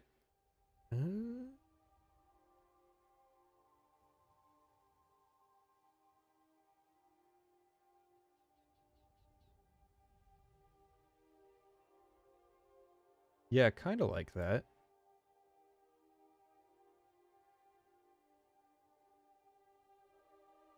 His name is Cole Cassidy. I think that name sucks. They should have just kept the name McCree and said that we didn't know. That's a reasonable thing to say. We didn't know.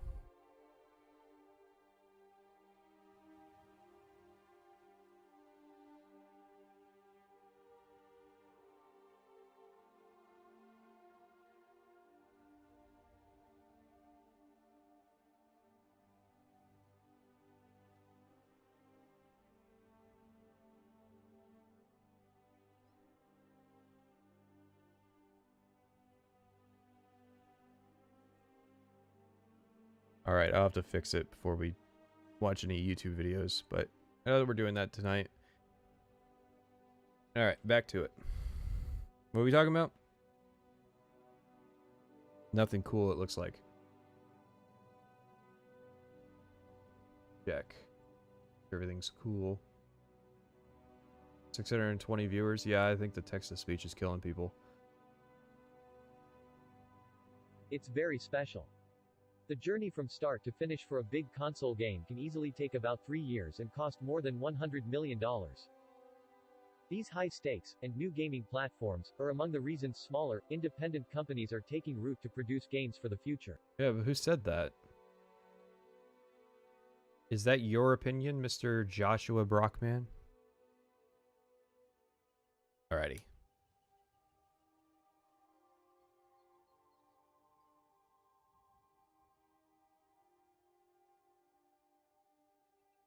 McCree has to be a fuckable cowboy above being politically correct. And a name like Cole is just not a name that I associate with sex appeal.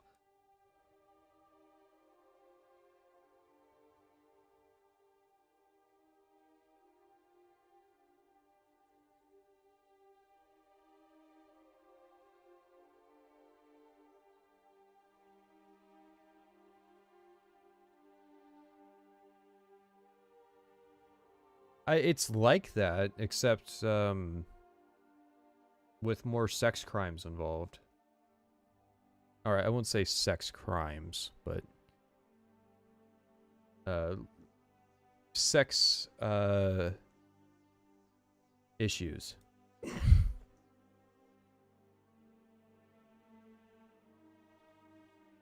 Yeah, Blizzard's gonna be fucking sterile when they're done.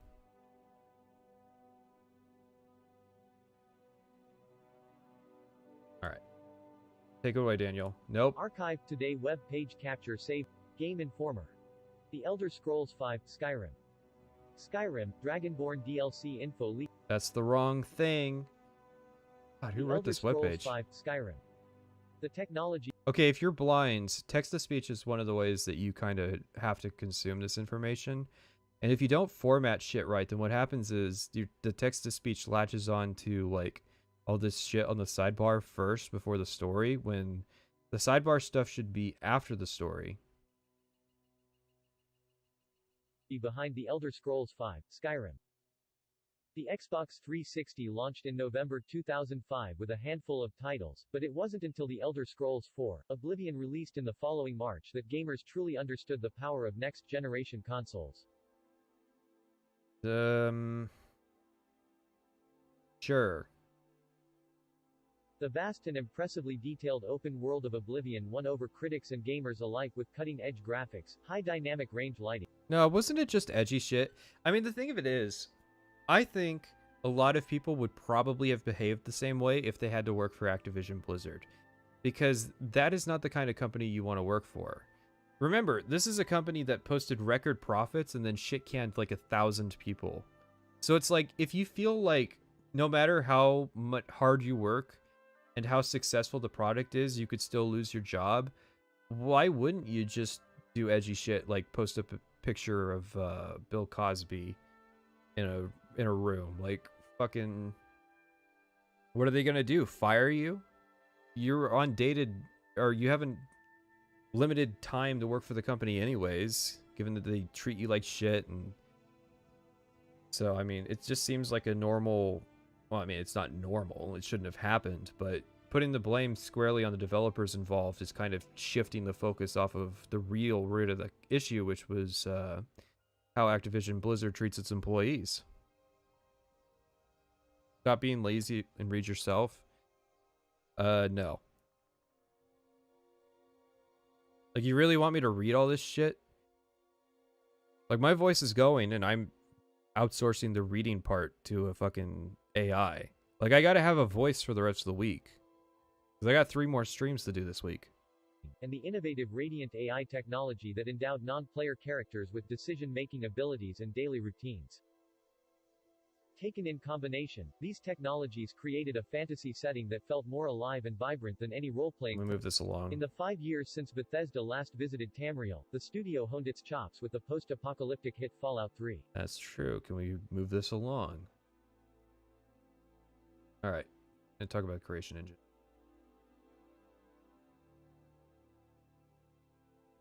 Limit reached. You have reached the 30,000 characters daily limit for standard Google voices. You gotta be shitting me.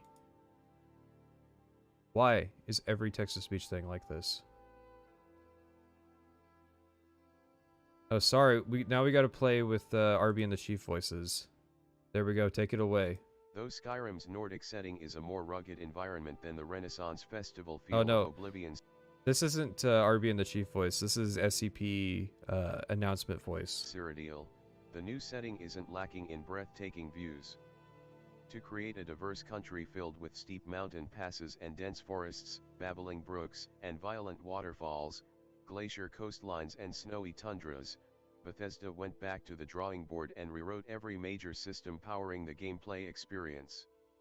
The result is the newly dubbed Creation Engine and Kit. The big things for us were to draw a lot of stuff in the distance, so we have a really sophisticated level of... Yeah, what the hell is that? Oh, you're blind? Well, pay up, fucko. Detail, more so than what we've had in the past for how things stream in and how detail gets added to them as they get closer to the camera, explains Bethesda Studios creative director Todd Howard.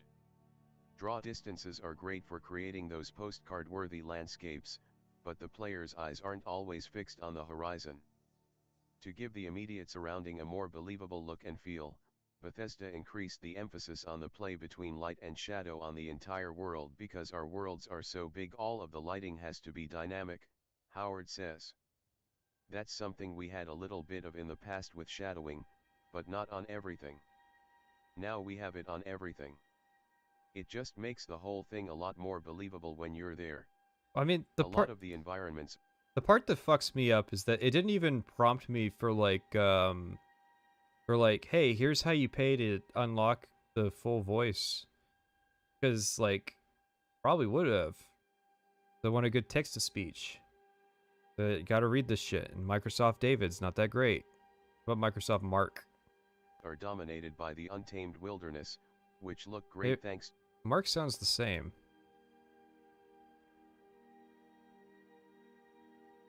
Okay, what about Zira? Turn text into lifelike speech. Sure. They take it away, Zira. Speak up! A lot of the environments are dominated by the untamed wilderness, which look great thanks to Bethesda's overhauled foliage system. In previous games, the team licensed the SpeedTree middleware to render the forests. For Skyrim, they've created their own platform that allows artists to build whatever kind of trees they want and to dictate how they animate. I mean, we already knew that.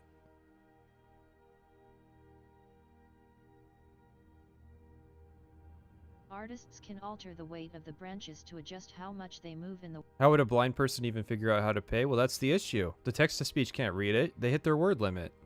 wind, which is an effective way of, for instance, actualizing the danger of traversing steep mountain passes with howling winds violently shaking branches. Given its northern location and extreme elevations, Skyrim's climate is more prone to snowfall than Cyrodiil.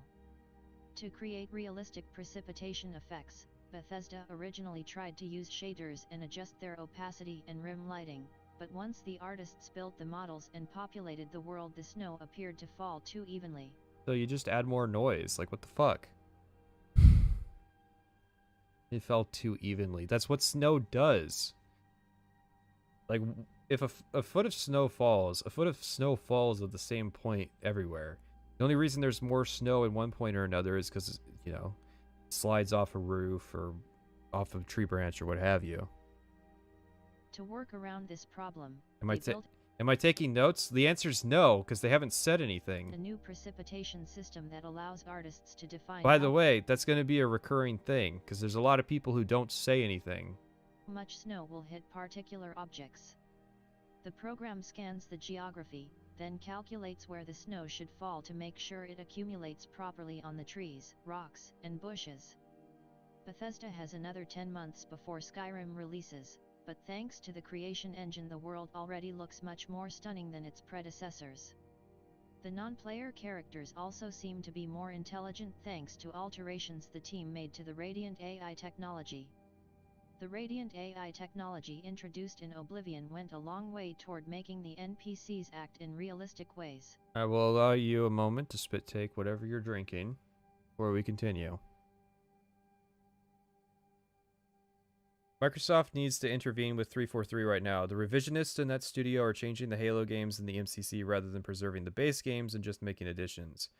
Microsoft probably doesn't give a shit, and it's basically going to be up to the Halo community to preserve the older games. So I think the thing to do in that situation, I mean, I would never advocate doing this, but the thing to do in that situation would be to figure out how to crack Halo 3 so that it can be playable. Like the campaign can be preserved offline without access to the MCC. That way they can't change anything retroactively. But I would never advocate cracking games that you own. I heard that's illegal or something. If you followed a citizen through his daily activities, you would likely witness him or her eating breakfast, setting out to work the land, stopping by the pub for a pint after work, and then returning home to hit the sack. What do you mean? In reality, the technology... There's not a robot reading this. This is me reading this. That's just how the article sounds. Driving NPC behavior wasn't overly sophisticated. Bethesda could only assign 5 or 6 types of tasks to the townspeople, and there wasn't a lot of nuance to their actions. In Skyrim, the characters have much more defined individual personalities. You won't find townspeople... I think it probably isn't done that way. I think, again, it's that recurring thing of like the game of telephone that games journalists play. Where it's like, we came up with a snow shader and it kind of didn't work. And then they're like, they kind of heard how Bethesda explained how the snow shader works and we're like haphazardly taking notes. And then like a week later, we're trying to remember like, God, what did he say? Just diametrically generating glacial precipitation. Yeah, that sounds good. Loitering aimlessly in town squares anymore. Each denizen performs tasks that make sense in their environment.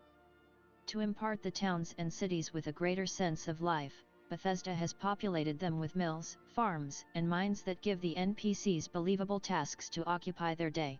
Yeah, but Oblivion had fucking farms. So I think this is going to be... Hang on. This is going to be the start of that Oblivion revisionism. Where they like, they kind of say that shit wasn't in Oblivion that was, in order to make Skyrim sound cooler. It's like, yeah, we came up with the idea that NPCs would have jobs, and it's like, no, NPCs had jobs in fucking Oblivion. They just weren't very advanced. You improved it, but you didn't create it.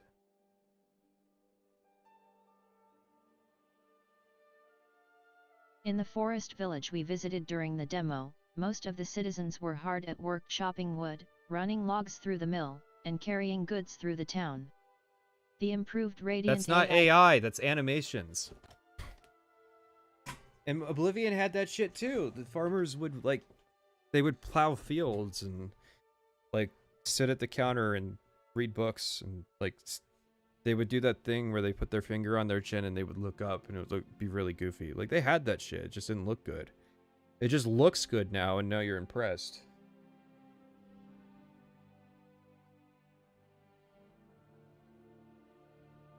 Technology is also more aware of how a citizen should react to your actions. As you perform tasks for them or terrorize them by ransacking their home, the NPCs develop feelings about you. If you're good friends with a particular NPC and barge into his house during the middle of the night, he may offer you lodging rather than demand you leave the premises. Yeah.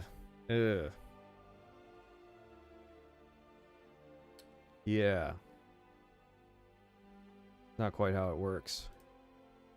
I was doing the Dark Brotherhood quest. Is that technically not a Dark Brotherhood quest? It's the quest where you're going down the road and you see Cicero and he's transporting the Night Mother and he wants you to go convince the guy to fix his wagon. And so I go up there and I break into his house because it's the middle of the night.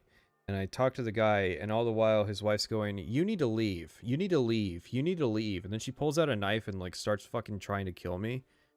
Like while I'm having this conversation. It was legitimately like a surreal Oblivion moment, but in Skyrim. Ugh. Your friend would let you eat the apple in his house, Howard says. That's true because, like, when you're friends with NPCs, they let you take their stuff. So that part's accurate. If you swing your weapon near an NPC, knock items off their dinner table, or try to steal something of value. I mean, that stuff's all true too. Although I don't know if there's a positive reception to you, like swinging your weapon indoors. The expansive Oblivion and Fallout 3 settings created a wonderful sense of place, but the robotic and unrealistic character animations sometimes betrayed the sense of immersion the environments imparted. No, that's a mask off moment right there. Literally the only difference is that they just add new animations. Aware of the disconnect, Bethesda has enlisted Havoc's new behavior technology to endow Skyrim's characters and creatures with a proper sense of movement. We looked at a bunch of animation solutions, and this is about the tippy-top state-of-the-art stuff out there, Howard says. I think we're the first real big game to use it. Havoc Behavior is a flexible animation tool that allows the developers to rapidly prototype and preview new animations and blend them together seamlessly with a few mouse clicks and minimal code support. Bethesda is using it to create more nuance in character and creature movement, govern special effects, and even to control how characters struggle to move when trapped in environmental hazards like spider webs. Characters now transition more realistically between walking, jogging, and running, and the increased nuance between animations has allowed Bethesda to better balance the combat in both first Yeah, we're all impressed. You have animation blending. and third-person perspective by adjusting the timing values for swings and blocks depending on your perspective. We definitely have made a significant jump in how it plays in third-person perspective, Howard proclaims. We were really bothered by all those increased YouTube videos people posted of people running in diagonals and how our games didn't have diagonal movement animations. That's basically the cope that's going on right now. Fidelity and diversity has enabled Bethesda to ditch the awkward dialogue camera perspective that... No, animation blending would have been new tech. Because before, if you wanted to have a diagonal run animation, then you had to create a separate animation for it, and then you would have to make an animation. Whereas animation blending allows it to be more dynamic. So think like you're running one way and you jump, and then as soon as you land, you start to run the opposite direction. In like Oblivion and Morrowind, it looks really janky because there's super fixed animations. But with animation blending, it looks a lot more natural. Paused the game and presented you with an extreme close-up of the person with whom you were speaking. Now camera stays in the same perspective used during combat and exploration, and players are free to look around while engaging in conversation. Rather than drop their activities to give you their undivided attention, the NPCs continue to go about their business while in discussion. Which I think is equally as bad because, like, there's a lot of clips in the Dark Brotherhood of me talking to a guy and he's like just straight up not looking at me because he decided that he would rather do that animation where they like lean up against the alchemy table and kind of just stare at it, not doing anything. Oh no, the enchanting table.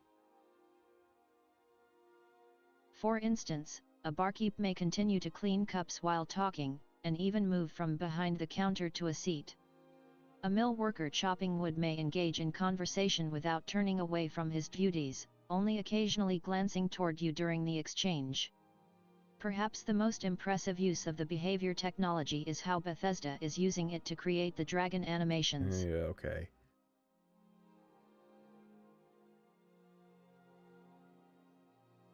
What's the fuck is with all this technology, when we ask, for the first time during our visit, Howard clams up. We're not talking about mounts yet, he says coyly. What is this shit about, Before like, they started we don't know if we're missions. doing horses. Dude, horses were in Oblivion. Like, was there a massive fucking... Why does it all come back to fucking horses? Was there just this massive issue going on at Bethesda this time? Like, oh god, we can't figure out, are we going to do horses? Are we not going to do horses? It's like... Oblivion had horses. They had horse animations. They actually looked better than Skyrim's. Skyrim's kind of looked just janky. They move weird.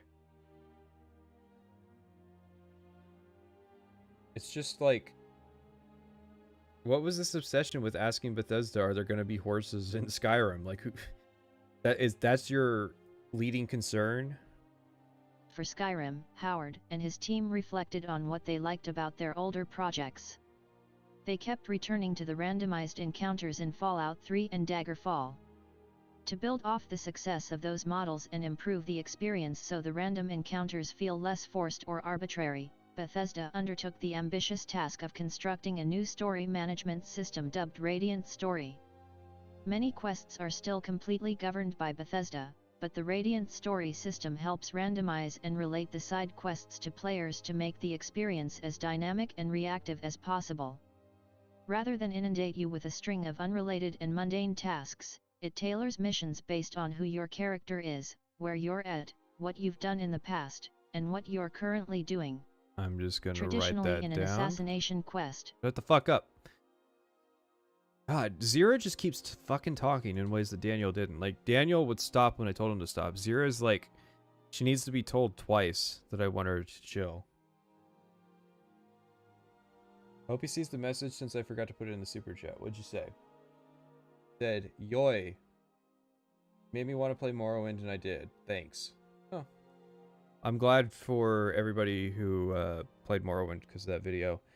I'm wanting to do like a with the anniversary next year, do a video on how to make a character for the early game in Morrowind, because I think I realized that there's a lot of bad advice on YouTube about how to min-max in Morrowind, but the thing is, if you've never played Morrowind before and you're looking for advice on how to make a character, then you hear stuff like, if you want to use long blades, don't pick long blade because you'll level less efficiently. And it's like, that's such dumb, bad advice for people who've never played the game before.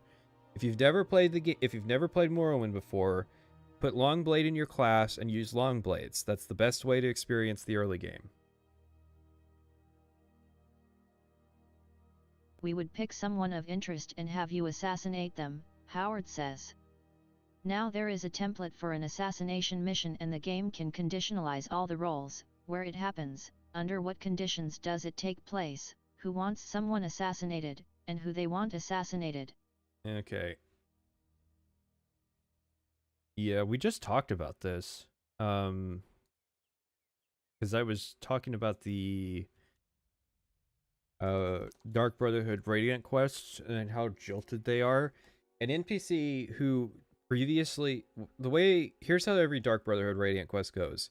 The Night Mother tells you to visit an NPC who up until that point did not exist, who will then task you with killing another NPC in a different city who up until that point didn't exist, and then you go back to the Night Mother. That's you just rinse and repeat. So it's not like the Night Mother sends you to an NPC who does exist in the world, who is an established character, and then they send you to go kill somebody else. Because obviously, eventually you're going to run out of people to kill. But, I don't know, it's just like, it's selling it big, and it's like, the only way that Radiant idea works is if it's like a system where Daggerfall, or a system like Daggerfall, where you can just keep radiantly generating new NPCs who exist in the world and have relationships.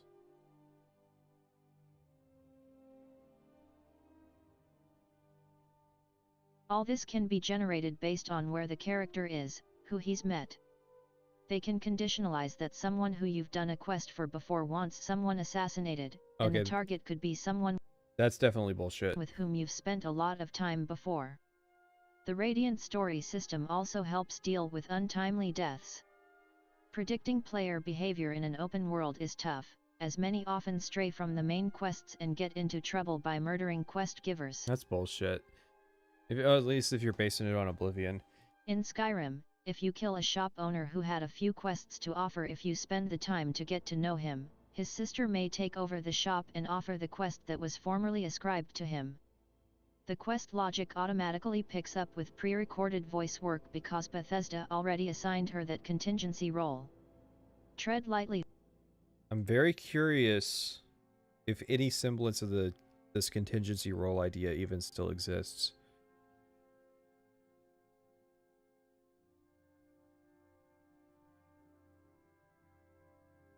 The limited world size doesn't help Radiant quests either. Yeah, you can't pull off this Radiant quest idea when there's only like 1,000 people living in the world. Because I kind of talked about this in Red Dead Redemption 2, but in that game, there's just like infinite good people to kill. Because it keeps generating new NPCs. But if Red Dead worked more like an Elder Scrolls game, and just every NPC was an established NPC with a name and backstory, and then if you killed, they were dead, then by the end of your Red Dead playthrough, like, there would be nobody left in the world. Though, because she's not oblivious to your dastardly actions. It does happen in Riverwood. Well, that sounds like what they were shown. So I'm assuming we're talking about like the Golden Claw quest. So they have one instance in the entire game where it happens. I've got bad news for you. You could actually do this in Morrowind. It would take a bit of consideration, but you could absolutely set up a quest staging system to account for whether or not you killed the prior quest giver. She will still recognize you killed her brother and perhaps even try to exact revenge later in the game. I'm going to assume that what he's referring to is like the hired thugs or like the Dark Brotherhood assassins that show up. Also smart enough to know which caves and dungeons you've already visited and thus conditionalize. How is that smart? It's literally just a fucking boolean that says you either did it or you didn't do it. It's either 0 or it's 1. Literally every cave just has that variable. Did you do it? Did you not do it? It's not smart. The system doesn't scan the dungeon and go, based on our analysis, you only killed 19 of the 32 targets, so this dungeon is not no. It's super simple. Just you kill the lead person in charge of the dungeon, it flips the flag, and now it's cleared. Where, for instance, a kidnapped person is being held to direct you toward a specific place you haven't been to before, populated with a specific level of enemy. This helps Bethesda avoid repetition and usher the player into areas the team wants you to explore. The story manager is always watching you. If the goal is to avoid repetition, what the hell happened with the Thieves Guild? It does. I remember killing Yolanda. I assume you mean Ysolda, and someone else gave me her quest. Yeah, okay, so there's the Riverwood Trader is one, and then like the Bannered Mare is the other one. Are there any other examples? Because I mean, not to dismiss you. I'm not going to dismiss your next example if you go, oh, well, the person who runs the Hag's Cure and Markarth can get replaced. Like, okay, then I'll accept that maybe it is a thing. But I'm like, yeah, we talked about Ysolda earlier. I think she was one of the prime people that this idea was kind of experimented with. Can leads to strange random encounters as well. If you drop a sword in the middle of town, someone may pick it up and return it to you, or two guys may get into a fight over who gets to take it. One of those is true, the other one I don't know if it happens, but that's just... The story manager is always watching you. Ah, God, Zira, shut the fuck up. God. Why is it that the fucking girl AI tries to talk over me? The guy AIs didn't. Like, that's so weird.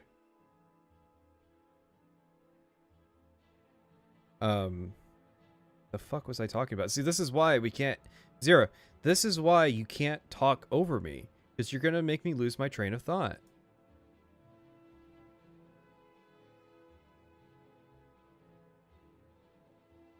If you drop a sword in the middle of town, someone may pick it up and return it to you, or two guys may... There will be people who return it to you. I don't know if there will be people who fight over the sword. Get into a fight over who gets to take it. If you're really good at a particular... No. The hired thugs will definitely fuck you up. I'm not saying that they won't. But NPCs tend to be really perceptive about whether or not you stole stuff from them, even though they shouldn't. Skill, like one-handed weapons or destruction spells, a stranger who knows of your reputation may ask for training, challenge you to a duel, or beg you for a favor that will require you to show off your skill. Skyrim also tracks your friendships and... Is that why just random people whose name will just be their race just run up and attack you? Is that what the fuck is that supposed to be? Because I always thought it was weird. There's sometimes that, like, the other day, this Breton just ran up to me and started fighting me. And this happens all the time in Skyrim. And I've never understood what it is because there's no note to explain what they are or like why they're fighting you. And they're not generic bandits. They're not tied to any of the factions.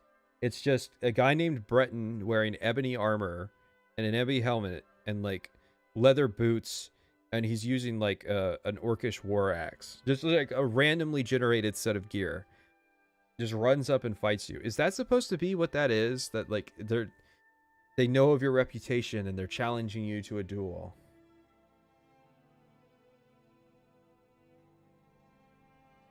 Grudges to generate missions. Do a small favor for a farmer and it may eventually lead to a larger quest.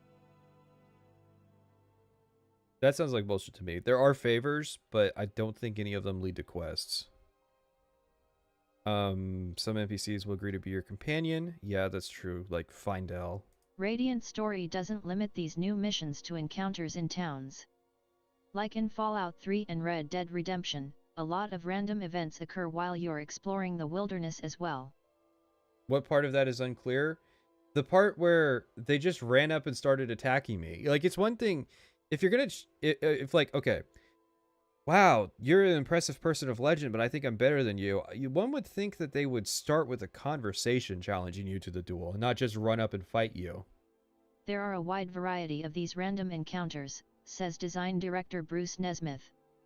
Many of them are things the player can interact with, some are not. You might save a priest who then tells you about a dungeon where there are people trapped that need saving. You might run across mammoth beset by a pack of wolves. Some open world games go You might overboard. run across the guy named... God damn it, Zero, shut up. You might run across the guy named Fugitive who gives you an iron axe of arcing and says that you need to hold on to it or there's going to be consequences. And then another guy runs up and he says, did you see a fugitive just now? And he's like, yeah, he had this axe. And like, good, he stole that from me. And then you'll encounter that event like 50,000 fucking times in one playthrough.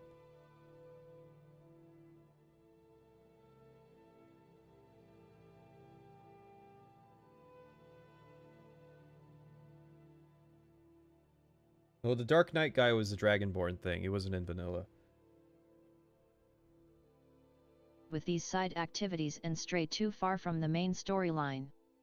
Bethesda is aware of this pitfall and is actively engaged in preventing the feeling of being overwhelmed by the Radiant Story missions. Skyrim still has several months of development left, but after seeing the technology... Alright. That's that article done. I think we're going to start to wind things down here. So we got through the not the GameInformer, fuck. We got through the G4TV interview. We got through 1, 2, 3, 4, 5, 6 articles. So, pretty good. We'll just chat with chat for a bit and move on from there. So, a surprising number of donations tonight. The last time we did this, I didn't make hardly any money. Because, and that was just like with half the viewership. I would get like 1/10 of the money. So, I do appreciate everybody who donated. I guess I'll pop it back up on the screen. Where is it? The schedule. So we're going to be back Wednesday, 4 p.m. Eastern Standard Time. We're going to be watching the Making of Oblivion documentary and the QuakeCon 2011 demo. And then on Thursday, same time, we're going to be watching Dime Tree's video. Whatever that guy's name that does the Stormcloaks and Imperials video. That is Metatron's video. See, it's going to be impossible for me to remember that, because if I have to look something up, then it's impossible for me to remember. And then we're also doing White Light's video on Thursday, and then Saturday we're doing Zero Punctuation's video, followed by a very, very lengthy stream watching Salt Factory's video. I assume it's going to be lengthy. I assume that it's not going to be like last time where the chat vetoes watching the video. So, I've been playing Requiem, and the highwayman holding you up for money is responsible for 7 out of 10 of all my deaths early game. Yeah, some of the mods aren't particularly balanced towards the early game. You can definitely feel that, like, default Skyrim's pretty good for the first 20 levels, but then all the mods try to focus on after that, because that's when Skyrim kind of shits the bed. So I can understand why that would be.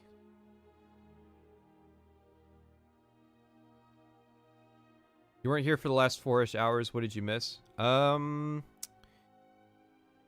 What's the big highlight for today? Dragons breathe fire? Oh no, do the dragons breathe fire? I like Salt Factory, but his Morrowind video was so disappointing. Am I thinking of the right Morrowind video? Let's look. Salt Factory. Was Morrowind as good? Oh, fuck. Yeah, I know what you're talking about. I think he... Didn't he use mod? Oh, yeah, the preview has mods. Yeah, he's one of those. Metatron is more of a history YouTuber. Yeah, I think that's the intention behind the video, is that it's sort of a alleyway Jack style of like doing historical comparison.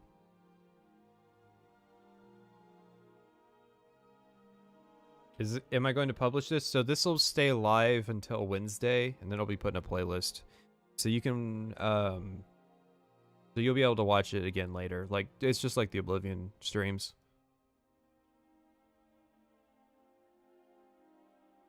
I'm staying strong through no Nostalgia Critic November. Yes, remember, you can't watch Nostalgia Critic this month, or you have to put his face as your icon. Why are most of the quests in the Civil War quest line so lame? That's a very good question. I don't understand. Like, it's because, like, I guess 90% of the effort went into the premise that, like, there was no effort left over for the actual quests, because it feels like such a waste that such a good setup ended in just go to this fort and just like fight people for 5 minutes, and then you've taken that area. Yeah, we'll probably talk about the Ebony Warrior. We'll probably talk about a lot of the bosses in Skyrim, because there's some questionable stuff.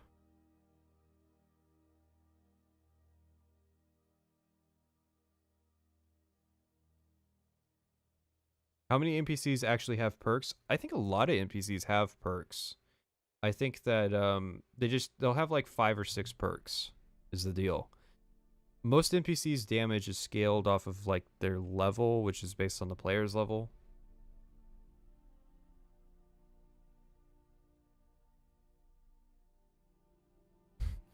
Are you staying strong when it's November 1st? Hey, first 3 days are a big hurdle, but I know that you can do it.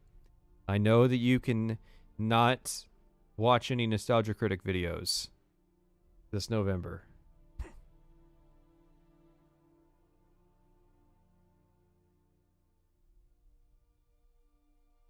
Weren't there like 3 or so major fights cut out of the Civil War? I believe that's what the cutting room floor says. So, you know, take it with a giant grain of salt, because the cutting room floor has been wrong before.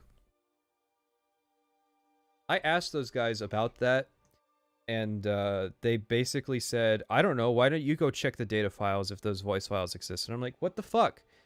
You guys are peddling yourself as a wiki of having information, and I go ask, hey, like, is this shit authentic? Because I'm, like, doing research here, and they're like, I don't know, why don't you go find an Xbox copy of fucking Oblivion and go data mine it to see if those Wes Johnson Breton files are still in the game? And it's like, no, you made the claim that those are in the game. You gotta fucking prove it. So now I have to take cutting room floor with a big grain of salt, because that was their attitude towards me, which is pretty good, because I don't think any of them knew who I was, which is very important. If they knew who I was, they might have given a different answer.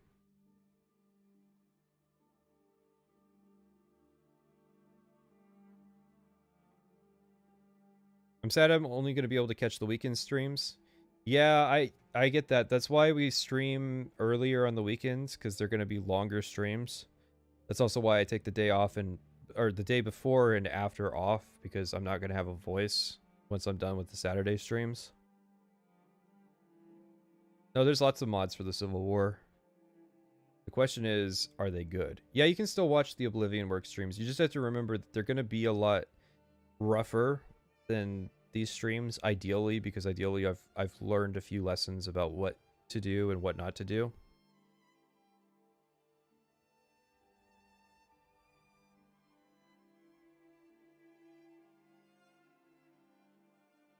So,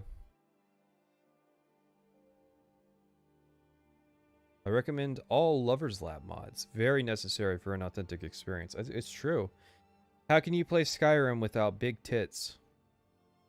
Alright, so we're going to wrap things up here. If you want, you can join the Discord. We have an announcements roll that'll tell you when we're live, because YouTube doesn't. Or you follow me on Twitter. I post on Twitter when we're live too. Or you just pay attention to the schedule, because the schedule says when I'll go live.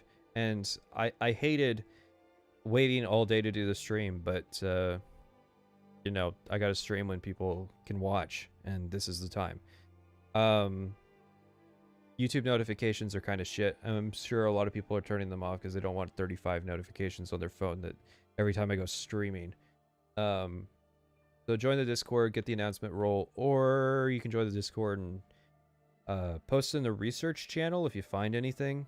There's a chance I already have it though, so where can you find the Oblivion streams? Go to the channel page and look at playlists. You should see it. Anything else I need to advertise? I mean, no, I don't think so. So yeah.